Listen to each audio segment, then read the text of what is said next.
Youth Action Network Community Leadership Academy. Yeah. My name is David Cabrera, and with me is my co-MC for the next 2 days, Zulema Parga. We work here at Texas A&M's Public Policy Research Institute, which administers the Texas Youth Action Network. For those of y'all who may not know and are just meeting us today for the first time, we do have some sites that are just coming on board or are very interested in the Texas Youth Action Network.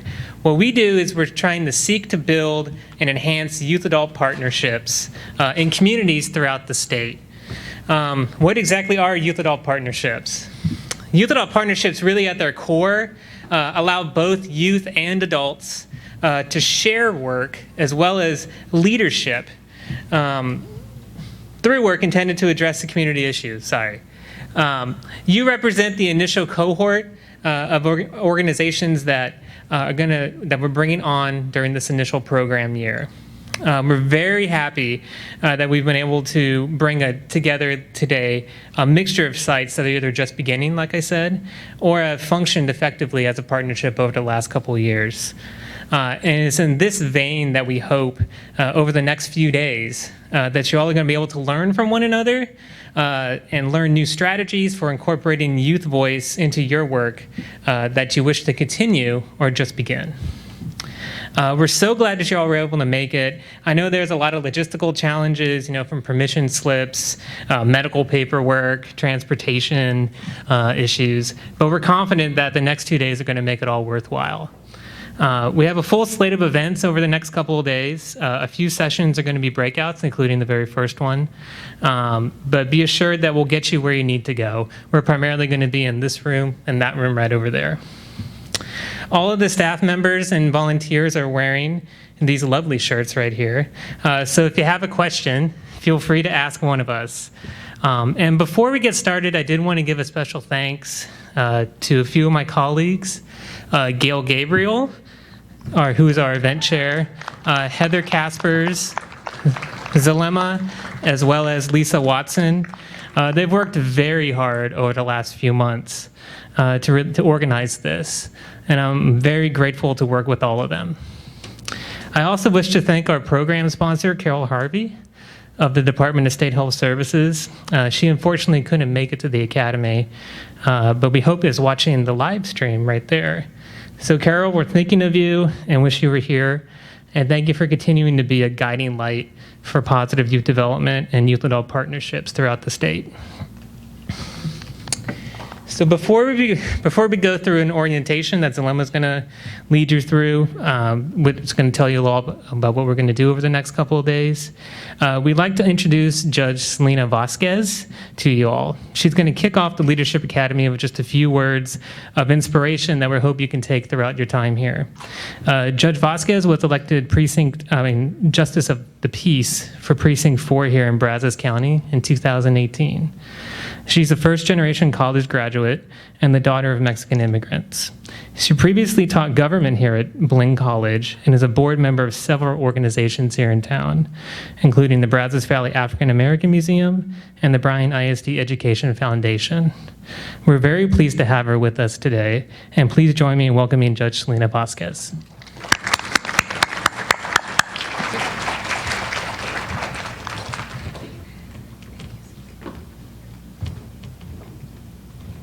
Howdy, everyone. Good afternoon y buenas tardes. I would like to say thank you for the honor and the privilege to be here with y'all this afternoon.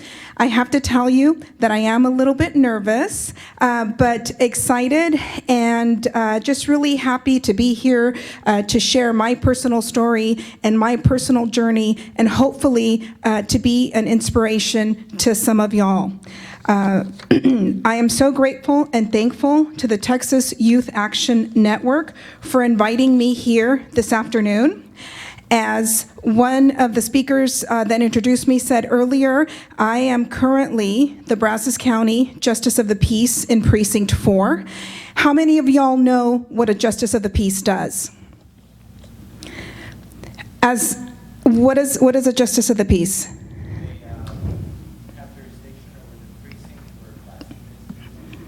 Absolutely. So all of us live in one of the 254 counties in the great state of Texas, right? Every single county has a justice of the peace. Brazos County is considered a mid-sized county, and I'm going to go ahead and let you know what my duties are, and just so that y'all are aware what my publicly funded salary is. I earn $79,000 plus an $850 cell phone allowance. Not bad for a little girl whose parents were born in Mexico, and I was born and reared in Compton, California. So I'm gonna let you know how I got there and some of the challenges and the barriers that our family faced to get here where I am today. So some of the duties of the Justice of the Peace here, as one of the guests said, is we basically deal with Class C misdemeanors. What does that mean? Any traffic tickets. So speeding, driving while under the influence, taking a red light, driving while your license is suspended, invalid, or not stopping at a stop sign. All of those issues are considered criminal, and they're under the Justice of the Peace jurisdiction. So if y'all are getting tickets, and please don't get them, just know that any fines that you pay are going to the Justice of the Peace court. What else do? We hear tenant-landlord issues, so basically eviction cases, and those are quality of life issues. If many of y'all are renting and don't own a home yet, you can understand what some of those challenges are. So it's important to have somebody who understands, who's come from a family of renters, who's not always owned a property, to be able to be a judge in the courtroom listening to those cases. The Justice of the Peace also hears any small claims cases, $10,000 or below. We investigate deaths. They're called inquests. Basically, if somebody passes away here in Brazos County, because we don't have a medical examiner or a coroner, it's the JPs who show up. And we're the ones that determine cause and manner of death. So that was one of the biggest surprises for me when I ran and got elected to learn of a responsibility that I hadn't necessarily prepared for. So that would be one. The other thing that we do that's also very important is if you're ever arrested, and I don't want that to happen to any of us here, but if that were to happen, you have a right to see a judge in 24 hours. That's not something that the county says or the city says. This is something called due process, and this is something that is guaranteed under our U.S. Constitution and also our Texas Constitution. So yes, I'm one of the 4 judges that if you get arrested the night before, and we have some of that with our college population here at Texas A&M, I will be Skyped into the jail, and I will read people that are accused of a crime. I'll read them their rights. I'll let them know what their options are to obtain a court-appointed attorney if they cannot afford one, and I will set the bail. And when we're talking about bail, if you are keeping up with some of the national news, that's a huge issue right now about low-income people and their lack of access to justice. So that is what I believe one of the most important things that I do as a judge. Now, what I'm going to do is I'm going to discuss my family's journey from Mexico to the United States and what that American dream means to us. The American dream means educational attainment. The American dream means no longer living in poverty. The American dream means living a productive and a healthy life. As was mentioned earlier, I'm a first-generation American, first-generation college graduate, and Spanish was my first language, myself and my brothers and sisters. I was born and reared in Compton, California during the 80s, a community that, for good or bad, is infamous for drive-by shootings, gang violence, high poverty, and just a lot of violence, and of course, rap music. When I was growing up there. And my brothers and sisters and I were raised by my mother and my father, 2 very proud people that came to this country seeking a better opportunity for themselves and for their family. My father was a bracero, which is basically a program for farm workers, because most Americans who live in America are not really interested in picking lettuce, tomatoes, or any other type of produce. I know I'm not. I'll do it if I have to, but I prefer not to. My grandfather did it, and my father did it so that I wouldn't have to. But basically, the Bracero program was a program that was instituted by the United States government, where the United States government would go to small towns in Mexico. In our case, it was Tangancícuaro, Michoacán, and King Ranch, which is a very famous ranch in South Texas, went to Tangancícuaro, Michoacán, looking for workers. My grandfather signed up immediately and came over to work the fields of South Texas. As soon as my father was 18 years of age, he came over here. Now, and they both came here legally. They were not undocumented. They had a worker's permit, and they came here through Eagle Pass, Texas. My father worked the fields of South Texas and Oklahoma, and also Arizona. He said it was really hot, it was hard work, and he hated it. He ended up in Chicago, because Chicago had better paying jobs. He was working the railroads and didn't like Chicago because of the cold weather, so decided to make his way back to Southern California, where many people from his little town in Tangancícuaro, Michoacán, had congregated and lived. A man with a fourth grade education was able to obtain a job provided with a good union benefits, making $70,000 a year. And this is a man with a third and fourth grade education. Again, Southern California, Vernon, California, and these were jobs that were union jobs, and he was able to work there. He met my mother in Long Beach, California. Her story is a little bit different. My mother came to this country at the age of 15 to work as a maid in Lakewood, California. She took care of people's children, and she cleaned their house and lived with a Mexican-American family, but was undocumented. And she met my father when she was 18. He was 34, and I said, we always joked, Mom, what did you have in common with this man? You know, he was 34 years old. He doesn't like to dance like you, and you're very friendly, and you're always seeking higher education and trying to learn English, and you were always trying to seek learning opportunities. And my dad was more interested in working with his hands and, of course, providing a better, opportunity for us and for his family back home in Mexico. And she said, Hija, I saw Mica on his forehead. And for those of y'all who don't know English, Mica means green card.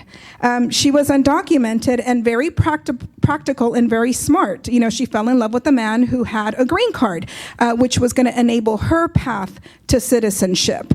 Now, of course, my mom and dad are very different. He'll still say things like, oh, Olga, you sold yourself out for a sandwich, because there's that whole, back and forth about how American do you become and making sure that you maintain your culture and your language. And so we kind of dealt with that growing up. But my mother and my father are both very hardworking. I think that they gave us the best gift in terms of life lessons that they could ever give anybody. They taught us grit, they taught us determination, and they taught us to never give up. When I decided to run for Justice of the Peace, when I came to Bryan, Texas, my husband got a job at Texas A&M. We moved here from the Dallas-Fort Worth community, and my husband was recruited to work as a medical school recruitment officer at the Health Science Center. And we got involved with our community very quickly, started volunteering because we have an 11-year-old son, Diego, and the parents from the Bryant Regional Athletic Complex came to us and said, Ms. Vasquez, we're having these issues. Our children are not going to school. There's all these truancy cases, and they're sending our Bryan children and Bryan families to College Station with a judge who doesn't understand our issues. So that's kind of what planted the seed for public service. I never thought I would give up my teaching career and run for our office. I was very happy being a teacher at Blinn College, teaching Texas and federal government. But the community came to us, and asked us, number one, for assistance. And for many of you who may be bilingual or bicultural, especially if you're a first-generation American, you're usually that link. You can move in two worlds, in your Latino world and then also in the greater world, and that's a gift. And I think that is really important to be able to acknowledge that gift.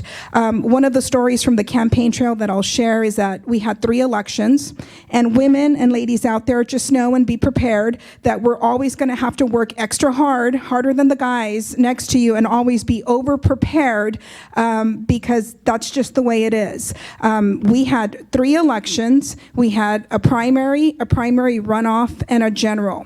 My mom came to help us, and she sprained her ankle during one of the crucial moments. It was about 2 weeks before the campaign, and we all got together, the campaign manager, the volunteer coordinator, myself, my brother, and we said, okay, Mom, Olga, you can't do this anymore. The doctor said you cannot walk precincts. You need to be at home and just, rest your foot. And she said, and I'll say it in Spanish and then I'll say it in English. She says, hija, si tengo que gatear toda la ciudad de Bryan para que mi hija sea elegida juez, lo voy a hacer. She said, daughter, if I have to crawl the whole city of Bryan to help my daughter get elected, I will do it. So I share that because for me, it's very powerful. As a woman who's not a millionaire, as a woman who had to come to this country and overcome many challenges, her lesson was, never give up. Be resilient, be strong, and be proud of your background. Because again, today, I stand here before you as the Brazos County Justice of the Peace in Precinct 4. When I was growing up in Compton, California, I never imagined what my future would hold. I don't think that my family is unique or special. We're just normal, regular folks, just trying to do the best that they can do with what they have. And so if I can share a little bit about what motivated us and what inspired us, it was the love and the support of our parents, our extended family, our community, and I think that it's really important today to make the most of this conference. Try to be present in the moment. The friendships and the relationships that you develop while you're here will be beneficial to you for the rest of your life. And I just say, again, be present in the moment. Have a positive attitude. Again, I never thought I was the smartest person in the room, but definitely the hardest working. I did go on to attend a 4-year public university, the first in my family. I came to Texas at the age of 21 to attend the Lyndon B. Johnson School of Public Affairs.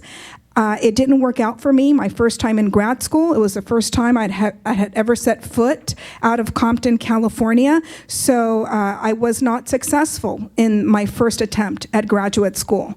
But I didn't give up.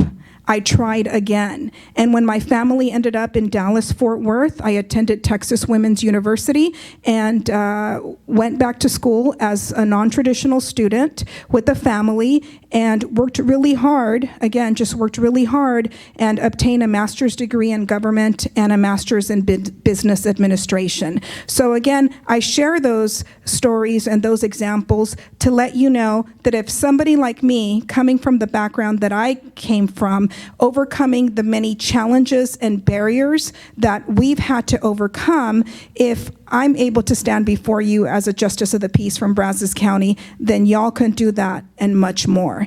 And I would like to, in closing, just remind you all that it is so important for you to reach back and give back to your community.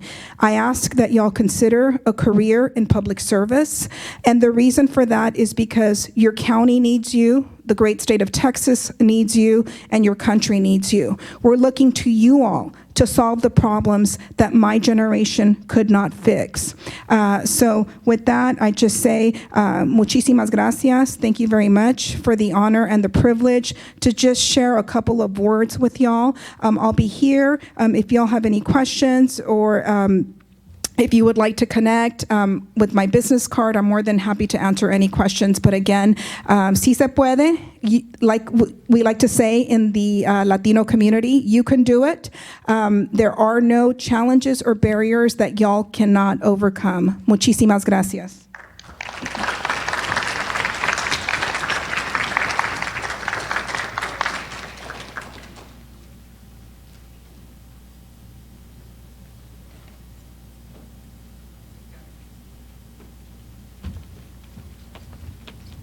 Hi, everyone.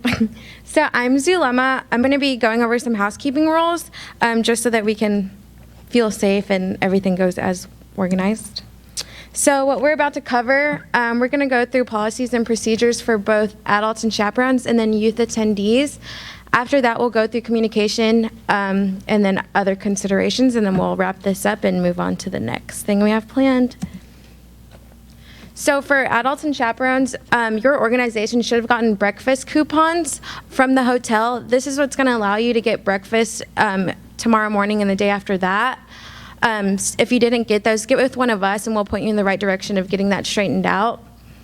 Next thing on the list is attire. It is pretty casual for the whole conference, but we do ask you that you wear your blue shirts today because we will be going to Grand Station and it's easier to keep a group together if we're all wearing the same thing. So please wear your blue shirts today, and that goes for everyone.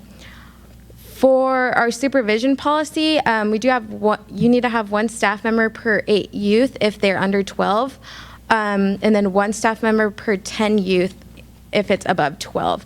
If you do need to step out, we do have youth counselors on hand for volunteers. So if you need to ask somebody to watch your group of kids, we're here to help. They're wearing orange just like us. And then for the sign in and sign out policy, if for some reason you need to take out one of your youth for a longer period than a bathroom break or anything like that, you need to sign them out. That way we can keep track of them. The sign out sheet is located at the registration desk. It has like a blue lettering at the top, and you can always ask one of us and we'll point you towards that as well. If there is a medical emergency, we do have first aid kits, and we have 2 of those located at the registration desk as well. So if you need Band-Aids or anything like that, we do have that. For emergency protocol, we do have designated areas for evacuation. So one of those is going to be located at the front where it says evacuation being location number 1. That's at the front of the Hilton. And then we have a second location which is located that way towards the back. So if there is an emergency, which I'm really hoping there's not, there shouldn't be, just remember these 2 locations and try to get with a staff member and get to that area. For youth attendees, so we ask that everybody wears their name badges at all times. That way we know who's part of the conference and who's not. You'll also have 2 tickets in your name badges. One of them's for a box lunch, and the other one's to get back on the bus from Grand Station. It's just so that we have a double head count. We want to make sure everybody gets there and back safely. As for conduct, we just ask that you guys be respectful to each other and to the staff here, and be respectful of the area that we're in the Hilton. We don't want to mess any of their things up. We kind of want to leave it better than when we arrived. As for the pool policy, I know you guys noticed the pool was right out there. It does close at 11 p.m., and we ask that you do not get into the pool if you do not know how to swim, because we don't want anyone to drown. So please make sure you know how to swim and you have an adult chaperone with you at all times, and that you're being supervised at all times. And then, like I said, it closes at 11. We also have a refreshment table located over there. So if you guys are ever thirsty, check that out. And then we have phone charging stations. We'll have some here and in the breakout session. So if you need to charge your phone, you can do that over there. They're located over there. Yes, but we also ask you to be respectful during the sessions. Please try to be present. Don't try to be on your phones, because we do want to be respectful of everyone. And then also, like I mentioned earlier in the adults, you do have to be signed in and out if you do leave for longer than a bathroom break, just so that we're keeping tabs on everyone. We don't want people wandering around. And you can't have someone over the age of 18 sign you out. It has to be your chaperone or someone that you came with in your organization. And lastly, if you see something, say something. If you see something out of the ordinary or worried about something, please feel free to let us know. That way we can get it taken care of.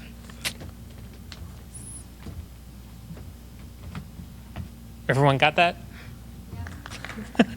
No, if you do have any questions, always reach out to anybody in Orange. We're here to help regarding anything that Ms. Lemon just went over. Sorry, let me see if you want to hear me. Right here, this kind of gives you an idea of exactly where we are. We're in the red area right here, 3, right in the middle, which you can't see my mouse, I'm sorry. But then the other breakout session, which we're going to start here in just a few minutes, will be located right across this wall. So there's a door right there, which will ask you all to go through the organizations that we will send there. Not all y'all are going to go there right now. The Remind app, I don't know if y'all saw, there was a small sign there, registration, that had this QR code right here as far as making sure about the Remind app. If you can download it on your phone, this is another way that we can communicate with y'all. Throughout this entire time, myself as a Lemon will probably be up there and telling y'all what we're doing next and where to go and whatnot, but we also will be using the Remind app to make sure that you all know exactly when and where you need to be at all times. So I know you all might not be able to take a photo of that QR code right there, but there is one at the registration desk, as well as right there, you can text it right there and use that number to do that. So if you can do that, we really do strongly suggest that you do that. Just a few other considerations before we get started. There is a sharing table, a couple of sharing tables right out near the registration table. If you have any handouts or resources from your organization that you all wish to provide to everybody else, or cards or anything, business cards and whatnot, feel free to use those 2 tables. They say sharing tables on them. They're only for us. So feel free to use that table. Also, if you see things that maybe don't think belong there, let us know. I don't think we're going to run into that. Certificates for attendance. Everyone here in attendance is going to get a certificate at the end of the conference on Wednesday. Just so keep that in mind. If you don't get one, feel free to let us know, or we could always mail it in case for some reason y'all don't get it before y'all leave here on Wednesday. We do have a dance in this room actually on Tuesday night. There is going to be some videotaping. We did want to let you all know that. I know there was release forms that we asked you all to provide. We will be taking some videos for a hype video that we're going to use on our website to help promote the Texas Youth Action Network. So I just wanted to let you all be advised that that's going to happen. There is a Wednesday activity that we need to go into a little bit more detail about, as well as the evaluation component of this conference. But we're going to start with the Wednesday activity. You've probably seen in your program there is a portion of the Academy on Wednesday morning that will allow you and your group to kind of let us know what you've learned over the previous couple of days. We want you all to have fun with this. Think about creative ways in which you want to show, what you've learned. It could be a skit. It could be a Q&A session where you ask other groups about their experiences, a poster of something that you wish to do, pretty much anything you want. We want you to give you all free reign on this. We're going to give you about 12 minutes apiece on Wednesday morning to showcase to the group. And the purpose is really to allow everyone to kind of bring their best ideas and action strategies towards developing a more authentic youth-adult partnership within your organization as well within your community. So think about what's worked for you in the past, or what you wish to accomplish over the next year with your group, and really share it with us. We hope that all sites can really learn from one another and really help grow and sustain each of these unique youth-adult partnerships that we have here today. With this in mind, we did put some space for you to take notes in each program if you look in the back. and it's included some guidance questions that will kind of allow you and your group to reflect upon what you've learned upon each day. So I really strongly urge you all to write down as many things that you believe you've learned or you want to share with the group in that Wednesday activity. And also just remember this, I think. What you wish to accomplish can only be achieved through collective action. So speak up, listen to one another, and work hard throughout your time here. And finally, I think the last thing we're going to talk about here real quick is evaluation. We're going to ask each of y'all to complete a short evaluation survey on Wednesday. That's going to ask for your opinions on the academy overall, what you liked, what you didn't like, what sessions you liked, why you liked a session, why you didn't like a session. And so we really want you to take a few minutes on that Wednesday morning to be as honest as possible. And it's really going to help us plan accordingly for future conferences. So I really do urge you all to be honest as possible when it comes to that evaluation on Wednesday. And I'll probably bring it up again probably tomorrow and obviously Wednesday morning. So, any questions before we get moving? Oh, okay. Sorry. Zalma has one. Oh, yeah. So to keep tabs on social media, be sure to follow us. These are all of our handles. So we have Twitter, Facebook, Instagram. It's going to be Texas Youth Action. So please follow us. So we're trying to get our followers up. And that's how we showcase what we're doing. And if you guys want to showcase things, you can DM us and we'll be sure to post it. We're just trying to stay communicated with all of you guys. Our hashtag for this conference will be hashtag TN Academy 19. So you have anything you want to post, be sure to put that hashtag. That way you can look back and see what everybody else is posting. But that's all we have for our welcome. So thank you for listening. So again, any questions, anybody? Y'all excited? Yeah? All right, so are we. We have I'm sorry, what, Gail? We're going to have fun, guys. It's not just going to be learning, but it'll be a lot of learning as well. I know y'all start school or have started school very soon, so I know it's kind of a bridge to it, but we hope y'all enjoy it. I think y'all will. We're going to have about 10 minutes or so to get to y'all to your first session. Majority of people are actually going to stay seated in this room. If we could have the sites from the City of Austin CYD program, Clearview High School, Healthy Futures, as well as VCOT, if y'all could go to that room within the next 10 minutes, that is where your session is going to be, but everybody else can remain seated here. And like I said, we got about 10 minutes, guys, so feel free to get some refreshments.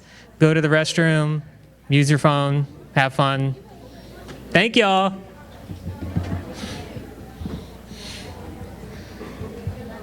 Good job.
bet you Carol might. Maybe Carol. Is there a way to check? Yeah, if you so the YouTube channel is just Public Policy Research Institute.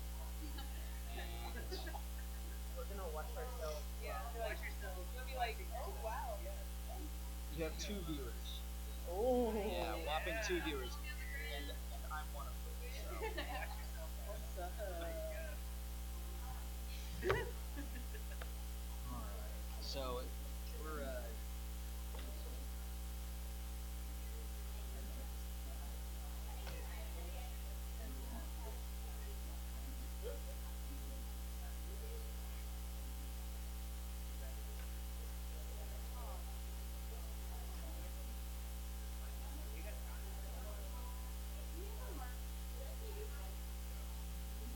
Yeah, pretty much I did say off the spot, that line, I have.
It's the white one.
Hello, I'm the president of VCOT, and we are hosting our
I feel like I need to be like this now. Yeah.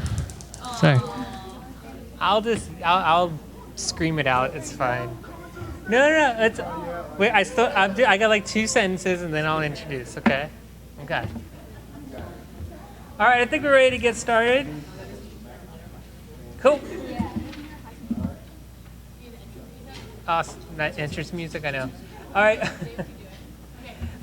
Thank y'all. Okay, this session is titled Nuts and Bolts, Building an Effective YAP. And it's going to be conducted by one of our community partners based here at Bryan High School. Their partnership's name is Vikings Kicking Out Tobacco, or VCOT. This session is going to allow you to see how they've built their coalition at Bryan High School and give them an opportunity to tell you what they've learned along the way. With that in mind, I have Jasmine, Aurelie, and Edith here to introduce our speakers. Or is it just Jasmine? Sorry. All three. Okay, it is all three. Jasmine, Aurelie, and Edith from our YAP. Thank you.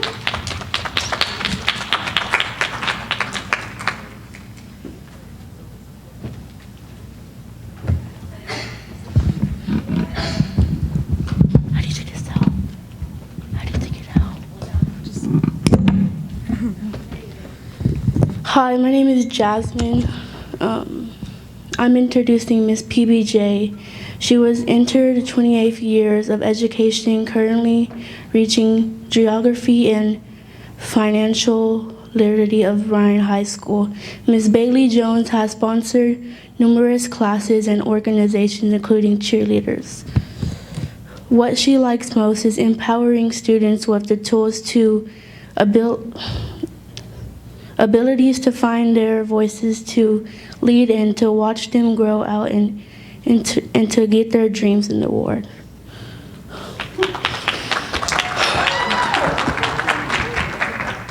Hi, my name is Aurelie, and I'll be introducing Rosa Medrano. She is 17 and incoming senior this year at Bryan High, and has been a member of the VCOT for 4 years, serving vice president, president, and secretary. Rosa plans to attend Texas A&M next year to pursue on education and medicine. I will also be representing Caleb Peterson. He's a senior at Bryan High and a member of the VCOT. He's also a member of the National Honor Society, runs cross country, and is on the track team at his school. During his free time, Caleb likes to run, read, and spend time with his friends.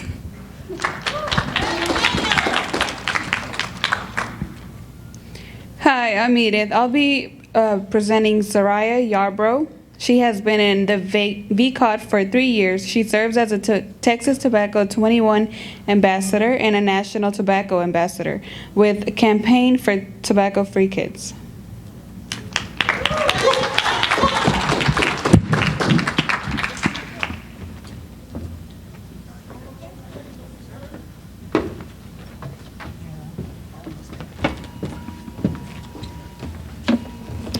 Howdy. Howdy. Oh, come on, you can do better than that. Howdy. Howdy. Oh, that's a little bit better, but I got a little bit more faith. Howdy. Howdy. Woo! Way to go, way to go. We are so glad to be presenting here at Texas A&M University. Like they said, my name is Miss Patricia Bailey Jones. Everybody commonly refer to me as Miss PBJ. I tell them it stands for peanut butter and jelly when it comes to my classroom. As long as they're doing what they're supposed to do, I can be as sweet as jelly. Whatever flavor they like, that's the flavor I have, whether it's preserved jam, or jelly, doesn't make a difference. But on the other hand, if they're not doing what they're supposed to be doing, the grades are not looking too good, then I'm gonna stick to them like peanut butter stick to the roof of their mouth. And I will not give them any water or milk, and I'll make sure it's the generic kind. Okay, now I would like my members to say a few words of their own introduction. Howdy. Like they said, my name is Rosa. I'm a varsity cheerleader this year, and I've been in VCOT 4 years. Hey y'all, I'm Zaria Yarbrough, been in VCOT for 3 years, and I do track and I'm on varsity, and I love to sing and dance. All right, hey y'all, I'm Caleb. This is my second year in VCOT where I am treasurer, and my bio already had all the interesting facts about myself, so I can't choose anything else to say. You got the Mexico part. Oh, that's not true. Okay, let me tell you just a little bit of background on VCOT. VCOT started in February 2014, and I'm so glad the young man that approached me about starting this club is here today. And so his name is Alton Tiger Burton. He works for BV Constant. There's Tiger over there in the Amen corner. Woo! Woo, woo! And they have received a tobacco grant, and part of that grant involved working with youth in tobacco prevention. But there was no organized youth group in which to work for. And so BV Constant approached me about starting a tobacco prevention group. That really wasn't on my horizon at the moment, and I let it win in one ear and out the other. But they were nice enough to come back a second time, and I did, agree to approach administration about the possibility, just to see whether or not there were students interested in this particular topic. And fortunately, there were students interested, and VCOT has become one of my top priorities. And I'm so glad I listened to that second voice that told me to take it to administration, because it's definitely been a saving grace for me. We attended our first summit in March of 2014, not knowing very much about tobacco prevention at all. But I had a group of students that were eager to learn and wanted to make a difference. They wanted to bring about a change. We completed several tobacco prevention projects over the course of the semester. We received scholarships to go to the Tobacco Free Conference that's held every year, sponsored by the Texas Say What organization. And Say What stands for Students, Adults, and Youth Working Hard Against Tobacco. And from that moment, after that first initial semester of starting, we have really hit the ground running. And we've had a number of successes. All right, so like Ms. PBJ said, we've attended conferences with Texas Say What, and it's a Texas-wide student-led initiative. Each year they select about 20 teen ambassadors, and these are the people that go around the state of Texas advocating against tobacco to different groups around Texas. Since beginning in 2014, VCOT has had 9 TAs. That's pretty big because at one point we even had 6 going on at the same time. So it started with Mr. Cecil Banks, and right now we have 2. We have Leah and Sergio. At our last conference about a couple weeks ago, we even had Veronica Varengo receive the Outstanding Tobacco Advocate by Say What. Yeah, so around our community, for several years, we were working on this, trying to get this law passed. And in February 2018, we were actually able to pass it. It's called the Park Ordinance, and it basically just prohibits smoking and tobacco use in all public parks throughout the entire city. But we weren't satisfied with that. And in May 2019, since February 2018, we worked towards this other goal, which is even bigger, a comprehensive smoke-free ordinance throughout the entire city. So now, as of a few months from now, it will start, and smoking and tobacco use will be prohibited in all public spaces throughout the entire Bryan area. Thank you. Thank y'all.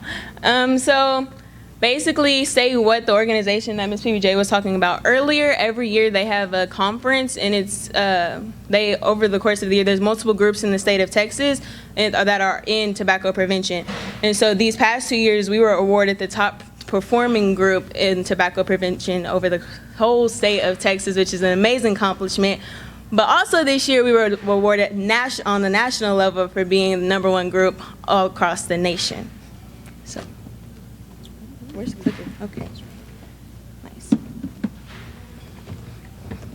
Okay, before we go any further, you have heard all about us. We've introduced ourselves, and we would like to know who our audience is. So if you all would give me your name, where you're from, one interesting fact about you, and what's your experience in terms of working with youth-adult partnerships. And it's okay if you have a whole lot of experience or don't have very much, or you don't have any. We would just like to be able to identify and know what our audience is, what we're working with in terms of our audience. So we'll start over here with these 2 little babies I brought from middle school, putting them on the spot. So if you would give me your name and answer those for where you're from, one interesting fact, and do you have any experience working with YAP? And would you please stand, please? You can. Okay, she's really nice. She's gonna bring y'all the mic.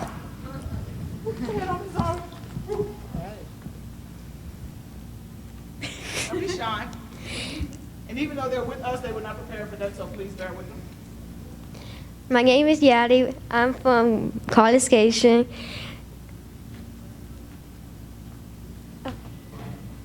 One little interesting fact, I know there are tons.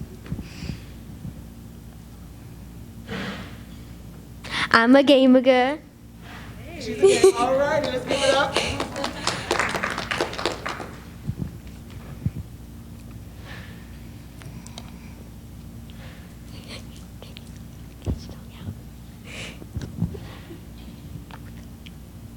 And whether or not you had any experience working within a YAP or a youth ed partnership? Yes. Very good. Okay.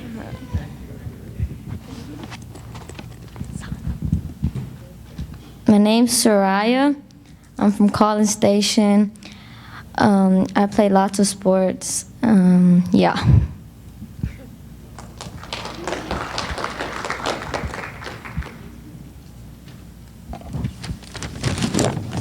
Good afternoon. My name is Terry Ham.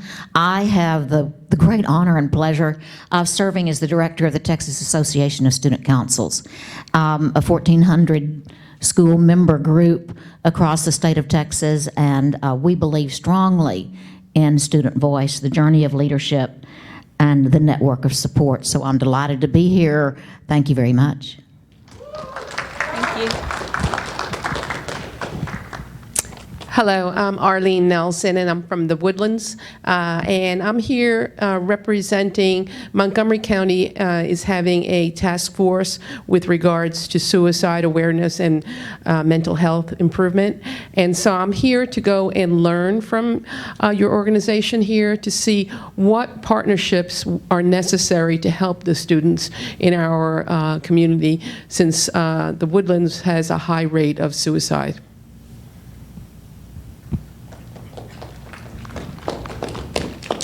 My name is Brandy Coleman. I'm from San Antonio, Texas.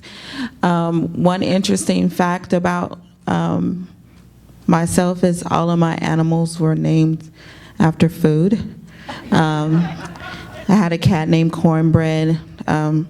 My dog was named Triple Scoop because he had 3 colors. And then we had a cat named Snickerdoodle.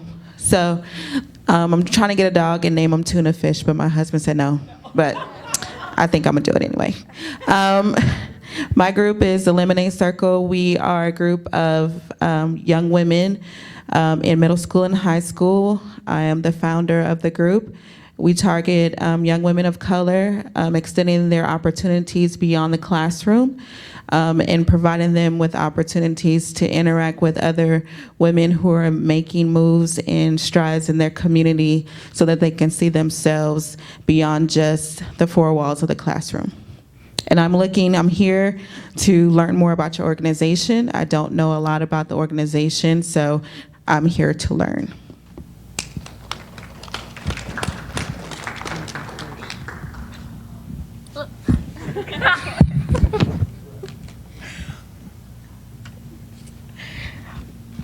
Good afternoon, everyone. I'm Deborah Richardson, and I'm from Pearland, Texas. I'm with the organization, as a foster parent, Guardian Promise. And the interesting fact about me is that I love babies. But I'm in the process of adopting my 3rd foster baby, and I have 2 kids by birth. So that's all. No. My name is Tamika Sellers. I'm from Houston, Texas, and I am here with Guardians Promise. I am a case manager for the Therapeutic Foster Care Program. So we're looking to learn more about your youth-adult partnership.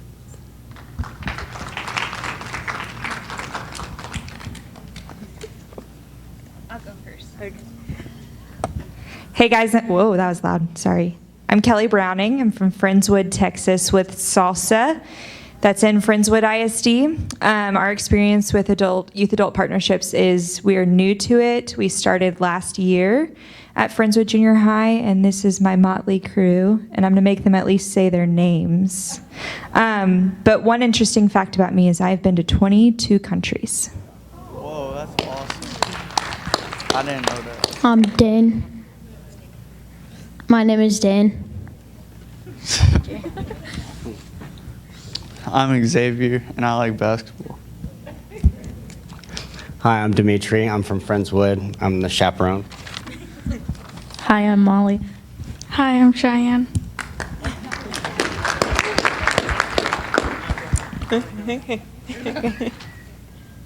Oh. I'm not going. I don't have. I got nothing. Hi, my name is Heather Reichert. I am from Missouri City, and we're here with the Central Fort Bend Chamber of Commerce, which is located in Rosenberg. I'll let Kristen explain a little more about that. So we're kind of looking to develop a great partnership with the youth in our area. So I'm going to hand it to you. Hello, I'm Kristen Weiss. I'm president of the Central Fort Bend Chamber, and I've gathered these fine ladies here to help us. So last year we formed 2 new divisions at the Chamber, and through a wonderful connection with one of our cities, we found out about the Texas Youth Action Network. And so we are looking to form 2 youth councils, one in our Health and Wellness division, primarily to help with health wellness, youth wellness, and maybe some of the other encompassing factors in that, and the tobacco, so we'd like to learn about that as well. And then in our industrial division to help bridge a gap in the workforce development, starting with our high schools and helping us form the message that it is okay to take different options as opposed to a 4-year college. But we have 4-year college here represented as well. She's not an Aggie, but that's okay. We brought her along anyway. And just help us form a message to let parents know, the teachers know, the counselors know that there are some kids that are not equipped to go or do not want to go to a 4-year college, and how can we tell the parents that it is okay to take a different direction.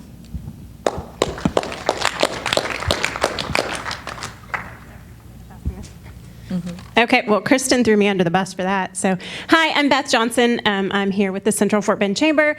I'm with the University of Houston, but I'm also an Auburn University grad, so you got to give me the SEC points at least. Interesting fact, I'll piggyback off of yours. So my animals are not named after food, they're named after cities. So over the course of the last few years, we've had Dallas, Talladega, Indianapolis, and Raleigh. Georgia and Virginia. See? Hello, I'm Amy Blahuda. I'm a Purdue grad, but I married an Aggie, so love College Station. I'm with the George Foundation, so we are members of the Central Fort Bend Chamber, and I manage a program called Youth and Philanthropy. So excited to extend my services to the Chamber for that.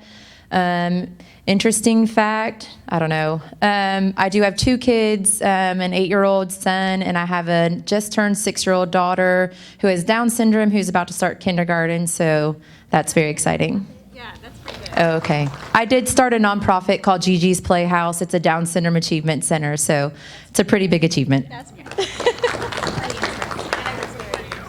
Hi guys, I'm Susanna Jacoby, also from Missouri City. I was a high school teacher for nearly a decade, so I have a lot of experience working with youth, and I currently run a nonprofit called I Build America, which focuses on the benefits of the construction industry for kids going into the next stage of their life. Something interesting about me is that I was stepped on by an elephant and survived.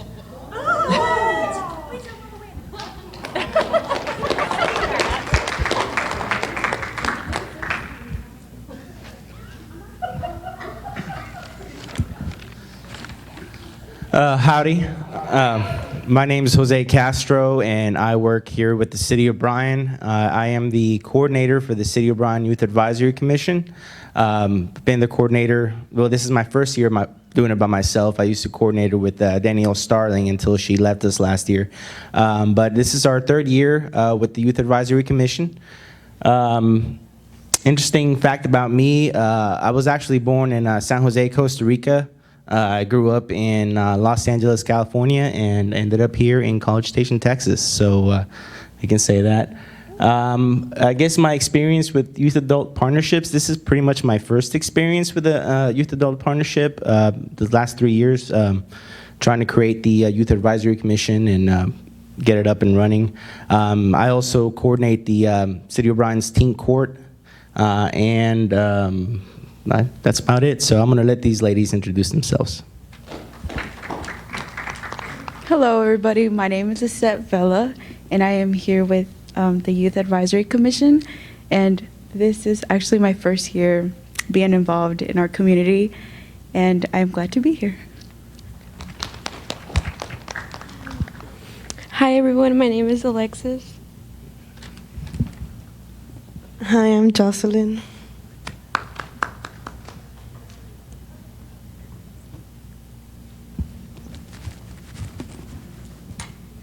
Our objective today is to provide each of you with the tools necessary to build an effective YAP.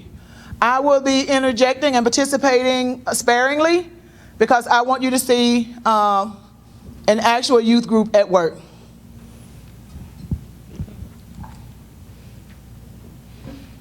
All right, so we've kind of talked a lot about like what a youth adult partnership does, what different types of them are, and what y'all's experience is.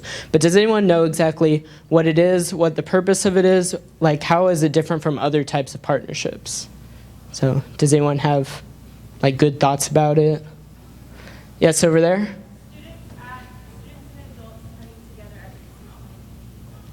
Yeah, exactly. Does anyone have anything to add before I get into it more? No? Okay. So in its most basic form, a youth-adult partnership, just like she said, it allows youth and adults to collaborate together in many different ways, and it also takes place over a sustained period of time. So a youth-adult partnership is not just a one-time occurrence. It takes place over a long period of time, and it's constantly coming up with new things to do. So they work together a lot, and it involves shared work between both types of people. So they work, together, as we've already said, but they also have like different jobs within that they share. So it can have many different goals. YAP can promote social justice, strengthen another organization, or address some type of community issue. But specific to youth adult partnerships is that these issues affect both groups. So this is something that will be important for both youth and adults. So it's something that affects everyone, the whole community, and that is why it's better to use a youth adult partnership than just youth alone or adults alone.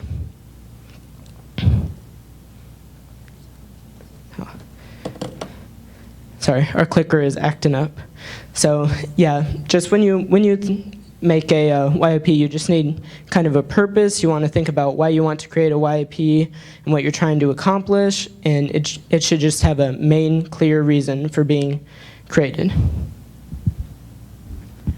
Okay, so here we have a list about a few elements that are necessary to create an effective YAP. So some examples are goals, teamwork, respect, knowledge, passion, and sustainability. So you received a sheet. It looks like this, and it has SMART written down across of it. These are the types of goals. So it's an acronym for SMART, and it stands for specific, measurable, achievable, relevant, and timely. So I'm just going to go down the list and explain what each of these means. So for specific, it's what is your goal? What is it that you want to achieve within your community? So we have our friends over here that want to reduce suicide rates and people that don't want to go to a four-year institution. That would be your goal. For example, ours is tobacco prevention and reducing the health risk of smoking. And so for measurable, how do you know that you've reached this goal? So how are you going to quantify that? So you could say, oh, we've reduced suicide rates by 25% in the last 5 years. That would be a way to measure this. Achievable. So what are resources that you're going to need to do this? And do you have them? So this would even include time, like how much is your time frame? And do you need extra resources like pamphlets, stuff like that? And is your goal realistic and relevant? So do you think that this change is going to be relevant to your community, the people that you're trying to reach? And how are you going to time this? So you're going to set up goals like in different time frames. So like we want to achieve this by March 25th and continue on just like that, so you can set up your entire goal and reach it. Okay, so next, basically the YAP is a teamwork in itself, because you can't work one person in a youth and adult partnership, if that makes sense. There's two different sides and there's two different perspectives. So in order to work as a team and have an effective YAP, y'all have to work together, which is teamwork, because there's no I in team, as y'all all know.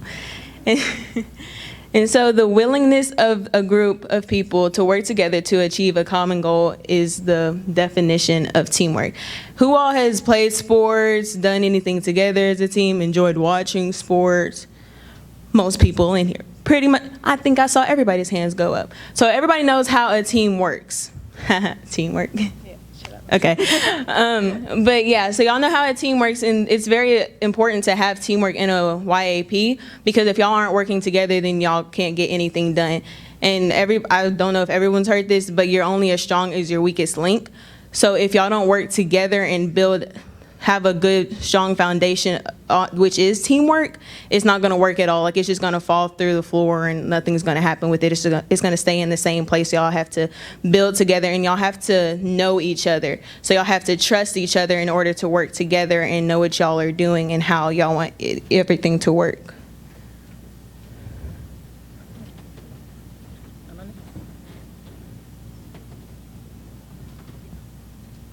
Okay, we have a little activity. She was talking about teamwork, and it's great to understand and know your team members, to know what they're bringing to the table.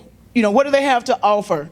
And one of the things we're going to do is pass out little cups that has red, yellow, blue, or purple, and green in it. And we want everyone to take a cup, but please do not eat them. I ran off and left my little plastic gloves, so I did make sure my students washed their hands before they started divvying up the M&Ms and Skittles. But they are for an activity. So they're passing them out now. So you definitely don't have to eat them, but just use them for the activity.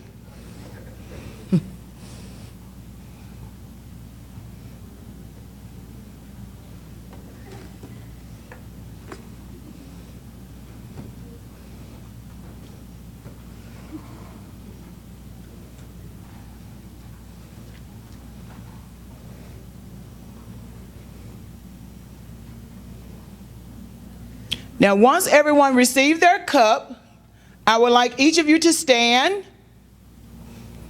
Stand with your cup in your hand. And you have to find someone to pair up with that you did not come to the academy with. It has to be someone from a different group. So everybody, find a partner and pair up with someone from a different group. Everyone. Yak, you too, babies, come on. Find someone that you didn't come with. Okay, you're doing great, doing great. Everybody's almost there. We got one over here in the middle. There you go. We got another one over here. Okay, does everybody have a partner? Anybody don't have a partner? Because I have 3 lovely individuals up here who would like to partner with you. So anybody don't have a partner? Oh, we got one more? Oh, we're good? Awesome, awesome. Now, this is an activity for you, if you all were working on a YAP or a team together, to get to know each other a little bit better. So I have given you 4 different colors, and you need to pick a color and answer that question to your partner. So whichever color you want. So if you're red, if you were stranded on a desert island, what 3 items would you want to have with you and why? And you would like to share that information. Or if you pick blue, or if it's a purple color, then you answer that question to your partner. So if everybody will begin now.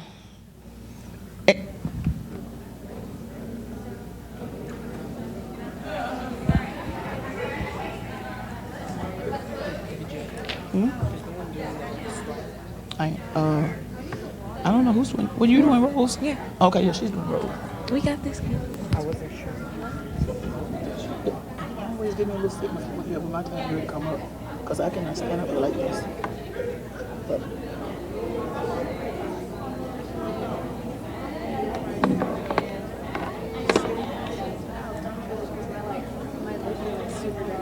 yeah, I ended up. Well, you got a gun? Oh. And Tiger brought me one. I didn't get to open it.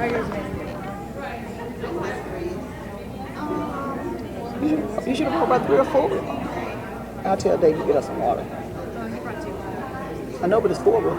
Oh, I'm not thirsty. Oh, it's I 3 got of a us. pee already. So. Oh, I do. You can put it right there with my phone.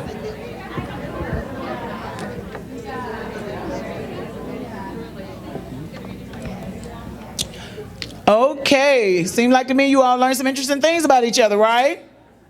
Okay, now let's find a different partner and pick another color. So find a different partner. Come on, move around, move around. Someone that you didn't come with.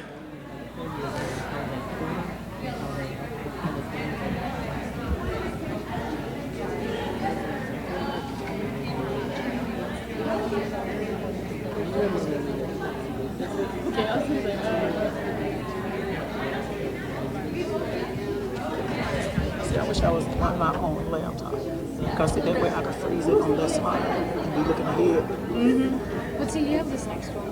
I That's know, but it. I'm trying to see how far I'm down. We're on 1304. I don't like this format. It looks weird. Oh, well, actually, I love this format. Oh, you do? This is what teachers use a lot. That's pretty smart, yeah. Because I couldn't imagine you guys, like, memorizing all those. What comes next? Oh, that was yours? You got yours down there. Well, I didn't drink it. You lucky, girl. What was that? How does this relate to It gives you insight into the different personalities you work with. And also it kind of gives you insight to their thought process and, you know, how they look at things. And this will help you in role identification, because everybody plays a role in an organization. You know? Okay, rotate one more time, and then I'll let you have a seat. One more time to a new partner, And they came with their Skittles and M&Ms. Because we put in extra so we can finish the bags. I wanted to eat those.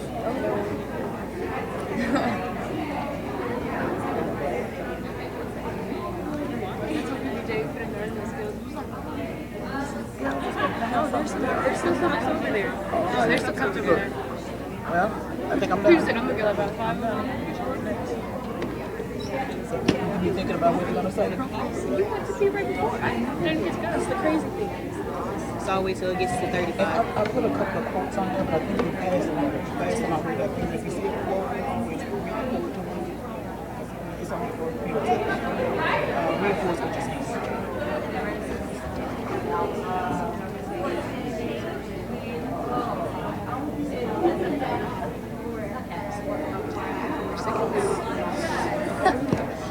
I love how PBJ just like walks past the camera like he's doing everything. And then he's to walk past the camera.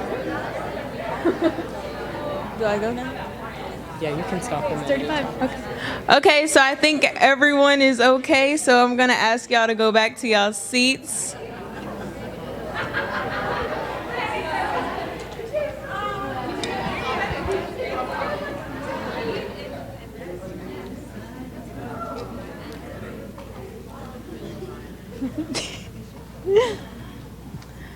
So I hope y'all all enjoyed that little activity, and we're gonna go into the next element that we have, which is role identification.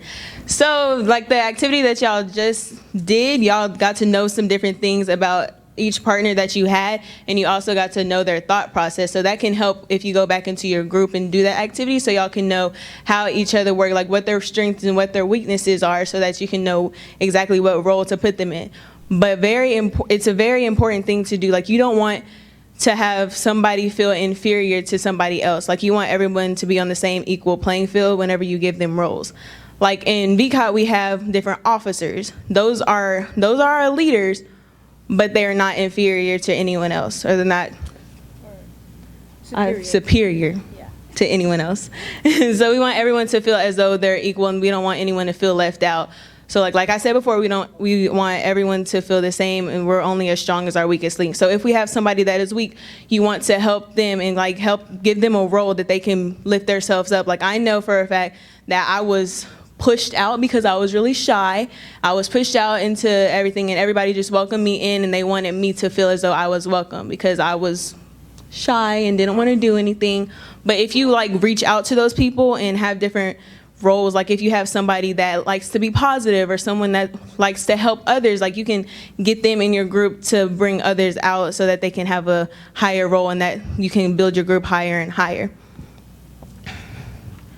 So what role are you? The first oriented person that you can have is action. So if you like to take action, you like to be out there, you like to be up front, you like to present like we're doing right now, you can use that. That's your strength. You can be the shaper. You can come over challenges and improve different things. The implementer, they get things done. Like they are like, oh no, we're not gonna have this. This isn't done. Okay, I got it. I'm gonna do it. I got you. Like you can always go to that person. They're reliable. They like to be at the front. They like to help everyone out. Like that's an implementer. Then the finisher, they like to see everything get done. And so if it's not getting done, you can just go to the finisher and they'll be like, okay, I know this is what we need to do to get done. We got to do this, we got to do that, we got to do that next. So they know exactly what they are doing, and those are the action people. People-oriented, the people that like to talk to people. Not me, I was shy, I didn't like to talk to people. But there's the chairperson who guides the team. They're like at the front, they can go out to different people. They're not afraid to use their voice to get out into the community and do whatever they want to. There's a team worker, it's a team player. They like to be in a group of people and they like to bounce off of other people's ideas to strengthen whatever they're trying to do. Like if they're trying to do a community activity or something, they like to know what other people are thinking so that they can elevate themselves and elevate the project. There's also the resourcer. So they can go out and use different resources that are in the community and bring it back to the group so that everybody knows what they need to do. Lastly, the thought-oriented person, the innovator. They come up with new ideas and different ways that you can see things. So in a YAP, this is very beneficial because the youth have a different perspective than the adults do. So the youth see something that adults may not see. Like in school, we're going to see more things than the teachers are going to see. So there's different perspectives, and the teachers can help the youth see something that that the youth don't see. And then the teachers can also have it as an adult perspective and know how to get certain things done, how to reach certain audiences, and the youth also know how to reach different audiences. And so they can work together in order to have new ideas and create better ways to finish things or get things done. The evaluator, they're the ones that are at the back, quote unquote, they're at the back. They watch everything and see what they can do differently, what can they improve on, what they maybe need to not do next time. That's what they do. They just watch everything and see what new ideas they can have of next time or what they can do better, however they need to see it. What their job is to basically do better and how to make it look better and everything. The specialists, their specialized knowledge of how to get the job done. So they specialize in whatever you need them to specialize in. Like if Rosa, she specializes in cheer. Caleb specializes in running. I say I specialize in throwing, I guess. I don't know. But we specialize in different things. So you can use these different specialists so that they can take different approaches on different things that you may not be able to. Like if you're weak in something, use somebody else's strengths in order to get everything perfected and improve on whatever you need to improve on. So we want y'all to go back and think about what roles are you, like, and what do you have in your youth and adult partnership so that you can strengthen the other people and make sure that everything is going as you need it to. Communication. In my opinion, this is one of the most important things that you can have in a youth and adult partnership. Like in any group, anything, you have to be able to communicate with each other. You have to be clear and concise in what you're trying to do. Like if you need to have a meeting or organize something, you have to have specific dates and specific times, and you have to work around everybody's schedule. And if you can't do this, then it's not gonna be a very good presentation or a very good activity or anything that you're trying to do. It's just not gonna be the greatest, because then the adult will most likely fall back. The youth will fall back, and the adults will be the forefront instead of the youth being the forefront.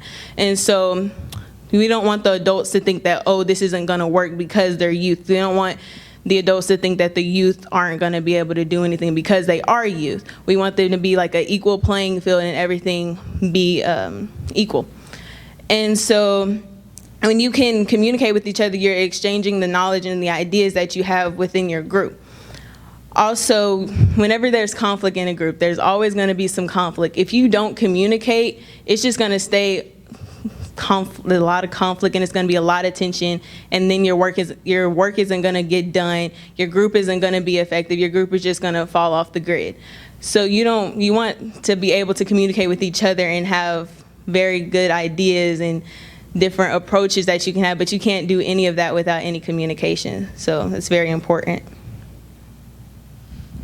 And so respect, it's one we hear all the time, and obviously it's very important, but a lot of the time when we see it, we just kind of blow past it and like, well, of course we need respect. But it really is something we should focus on, because it's definitely important in making any type of organization work, including a youth-adult partnership. So respect basically is high regard for anyone that you work with or work for or anything like that. So basically it's just, it goes two ways. So in a YAP, youth have to respect the adults who have more experience, and they have to work together. And then the adults also have to respect the youth because they have a different perspective. They may not be as experienced, but they have a very different view of the way things work, so they can both contribute to the table. So it's important in any club so that it functions properly, especially during times of conflict, like Zaria said. It helps you work out your differences because you're treating each other well instead of just causing more conflict, as can happen in a lot of different ways. And then another important thing is knowledge, which is also obvious, but also pretty important, of course. So in a YAP, all members should be knowledgeable about what they're talking about. So in VCOT, we have regular training so we can learn more about tobacco and other drugs and alcohol use, just so that we're all informed and we know what we're talking about, because that's how you build credibility for your organization. And if you don't have the knowledge necessary to back up the YAP, then it'll fail, because no one will actually listen to anyone in the organization, especially if you're an adult helper and the youth realize you don't have knowledge. Well, then they're not going to listen to you, and the whole backbone of the YAP is gone. So, just everyone has to know what they're talking about, where they are, where they're trying to go, and what they're trying to do. And that's why knowledge is important. So next, importantly, we have equal influence. So the youth and adult partnership, it's a balance. As y'all can see in the picture, if the left is equal to the right, then you're having a pretty good equal influence. So the meaning of equal influence in a YAP would be adults and youth making joint decisions and carry the same weight in decision making, which basically means that the adult isn't just brushing off whatever the youth are saying and just doing what they think is correct, and the youth aren't just disregarding what the adult is saying and making their own decisions or going behind the adult's back to do whatever they want to do. You're a partnership, so you have to work together and be pretty much equal with the weight. Now, yes, the adult, you got to listen to the adult most of the time, but it still needs to be equal, and the adult can't just be like block off from whatever the youth is saying. They have to listen to both parties. Okay, so like Zaria said, equal influence is very important for a true partnership. It's like Bonnie and Clyde. They each have their own set of things. So like whenever you say, my partner in crime, well, there's obvious differences that each partner has, but they both contribute to the better of whatever it is that you're doing. So to have equal influence, it means to create the true partnership, because you can't have the adults have more power than the students, because the students then they'll be feeling more inferior to the adults. And if the youth have more influence than the adults, then it could just not work out in the best way. So like the last bullet says, there is more input of ideas, creating a feeling of value for all members involved, which basically means that all parties feel like they're equal, and they feel like they're equally valued, and they feel like they're all important. They're not just thinking that, oh, because I'm maybe shy, that I'm not gonna get to be it, my voice isn't gonna be heard. What you want to do is bring them up. That way the scale can be equal, even. That's a better word. So basically, just think of your youth and adult partnership as a scale. So like if in communication, like I said before, if the youth feel as though they're not being heard and they communicated with you, you can't just brush it off. Or I'm speaking to the adults, I'm sorry. But like if you're an adult and you hear that one of your youth, it feels as though they're not important and they're just shying away, you got to listen to them and you got to talk to them and bring them up. That's communication, like I said. And then you want it to be equal influence. I can't stress that enough. Equal influence is very important. Equal influence is very important into having a YAP, because if it's not equal, then it's not really a true partnership. Okay, so now we want to hear from you guys. So what is something that you guys feel very strongly about that makes you want to stand up and make a difference in that area? Can I get a few hands? So what is something that you guys want to work to better in your community? Anyone? Okay. So for us, our passion is what that's what we're going to go into next. So passion is what it is that you want to do. So I know for me, this is very personal, because like we said, VCOT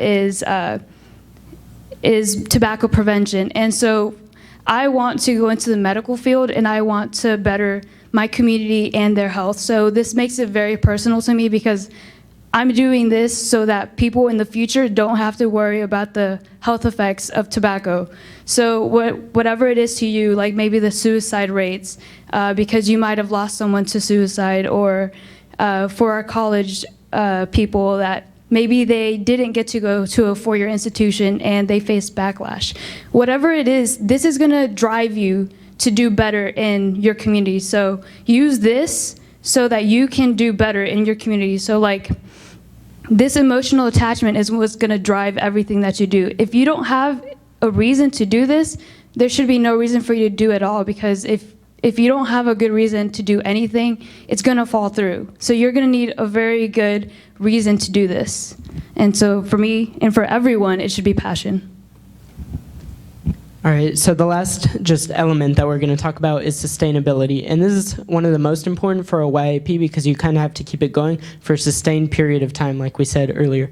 So in a YAP, it's important to keep the things you do active and engaging. And it's also important to, and that's important to keep members still in the organization, to retain members, and to just keep it going. But it's also important to have regular recruitment, get new members all the time, both youth and adults, to keep it changing, keep it moving, everything.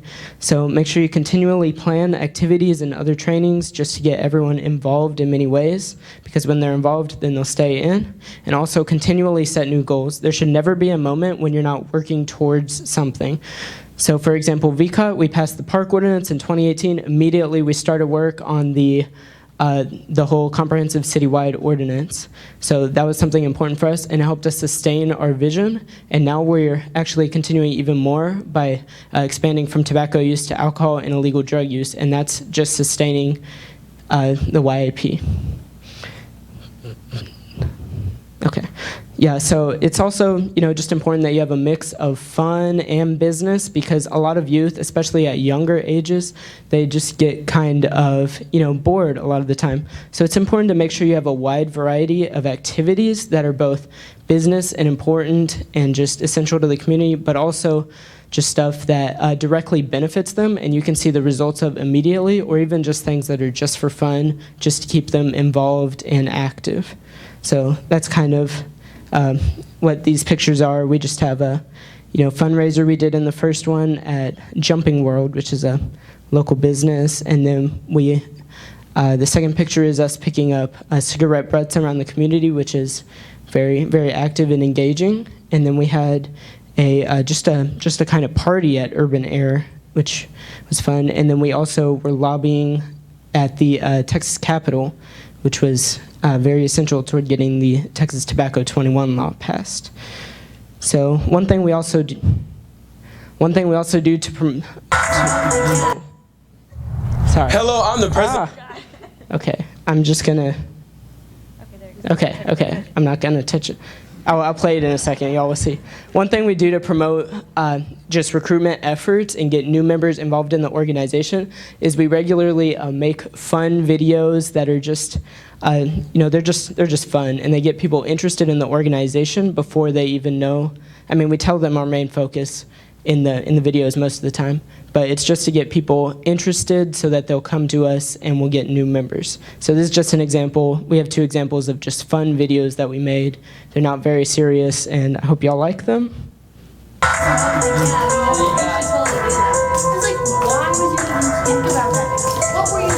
don't smoke. I don't smoke. You don't smoke. You don't smoke. I don't smoke. I don't smoke. I don't smoke. Ooh, say pack of smoke. You can't touch me if you wanted to. You're expensive. You're unhealthy, sis. You're a cancer too. I'm smart. I won't even start. I don't need you. Tobacco use. That's forever free. That's the life for me. Drop the M, add an S and E. My mouth is still won't see. I don't smoke. I don't smoke. I don't smoke. We don't smoke. We don't smoke. We don't smoke. We don't smoke. We don't. Who's making all this noise out there? We don't smoke. We don't smoke. Yeah, so I just love that video. I think it's so funny. But yeah, so that guy that was rapping, that's our president, by the way. So we have fun. So, Yeah. we all have that baby face. 3 years ago. Yeah, so it's important to, just focus on current things to keep people interested. You don't want to be 3 years old using old songs and whatever. We just have another one that was for a fundraiser. Hello, I'm the president of VCOT, and we are hosting our Jingle Bell, Jingle Bell, Jingle Bell Jack! Come enjoy an evening of fun and games with team and individual competitions for dodgeball, ninja races, and slam dunk, all for prizes. Jingle Bell Jump is December 20th from 3 to 7 at Jumping World. That's December 20th from 3 to 7. See you there.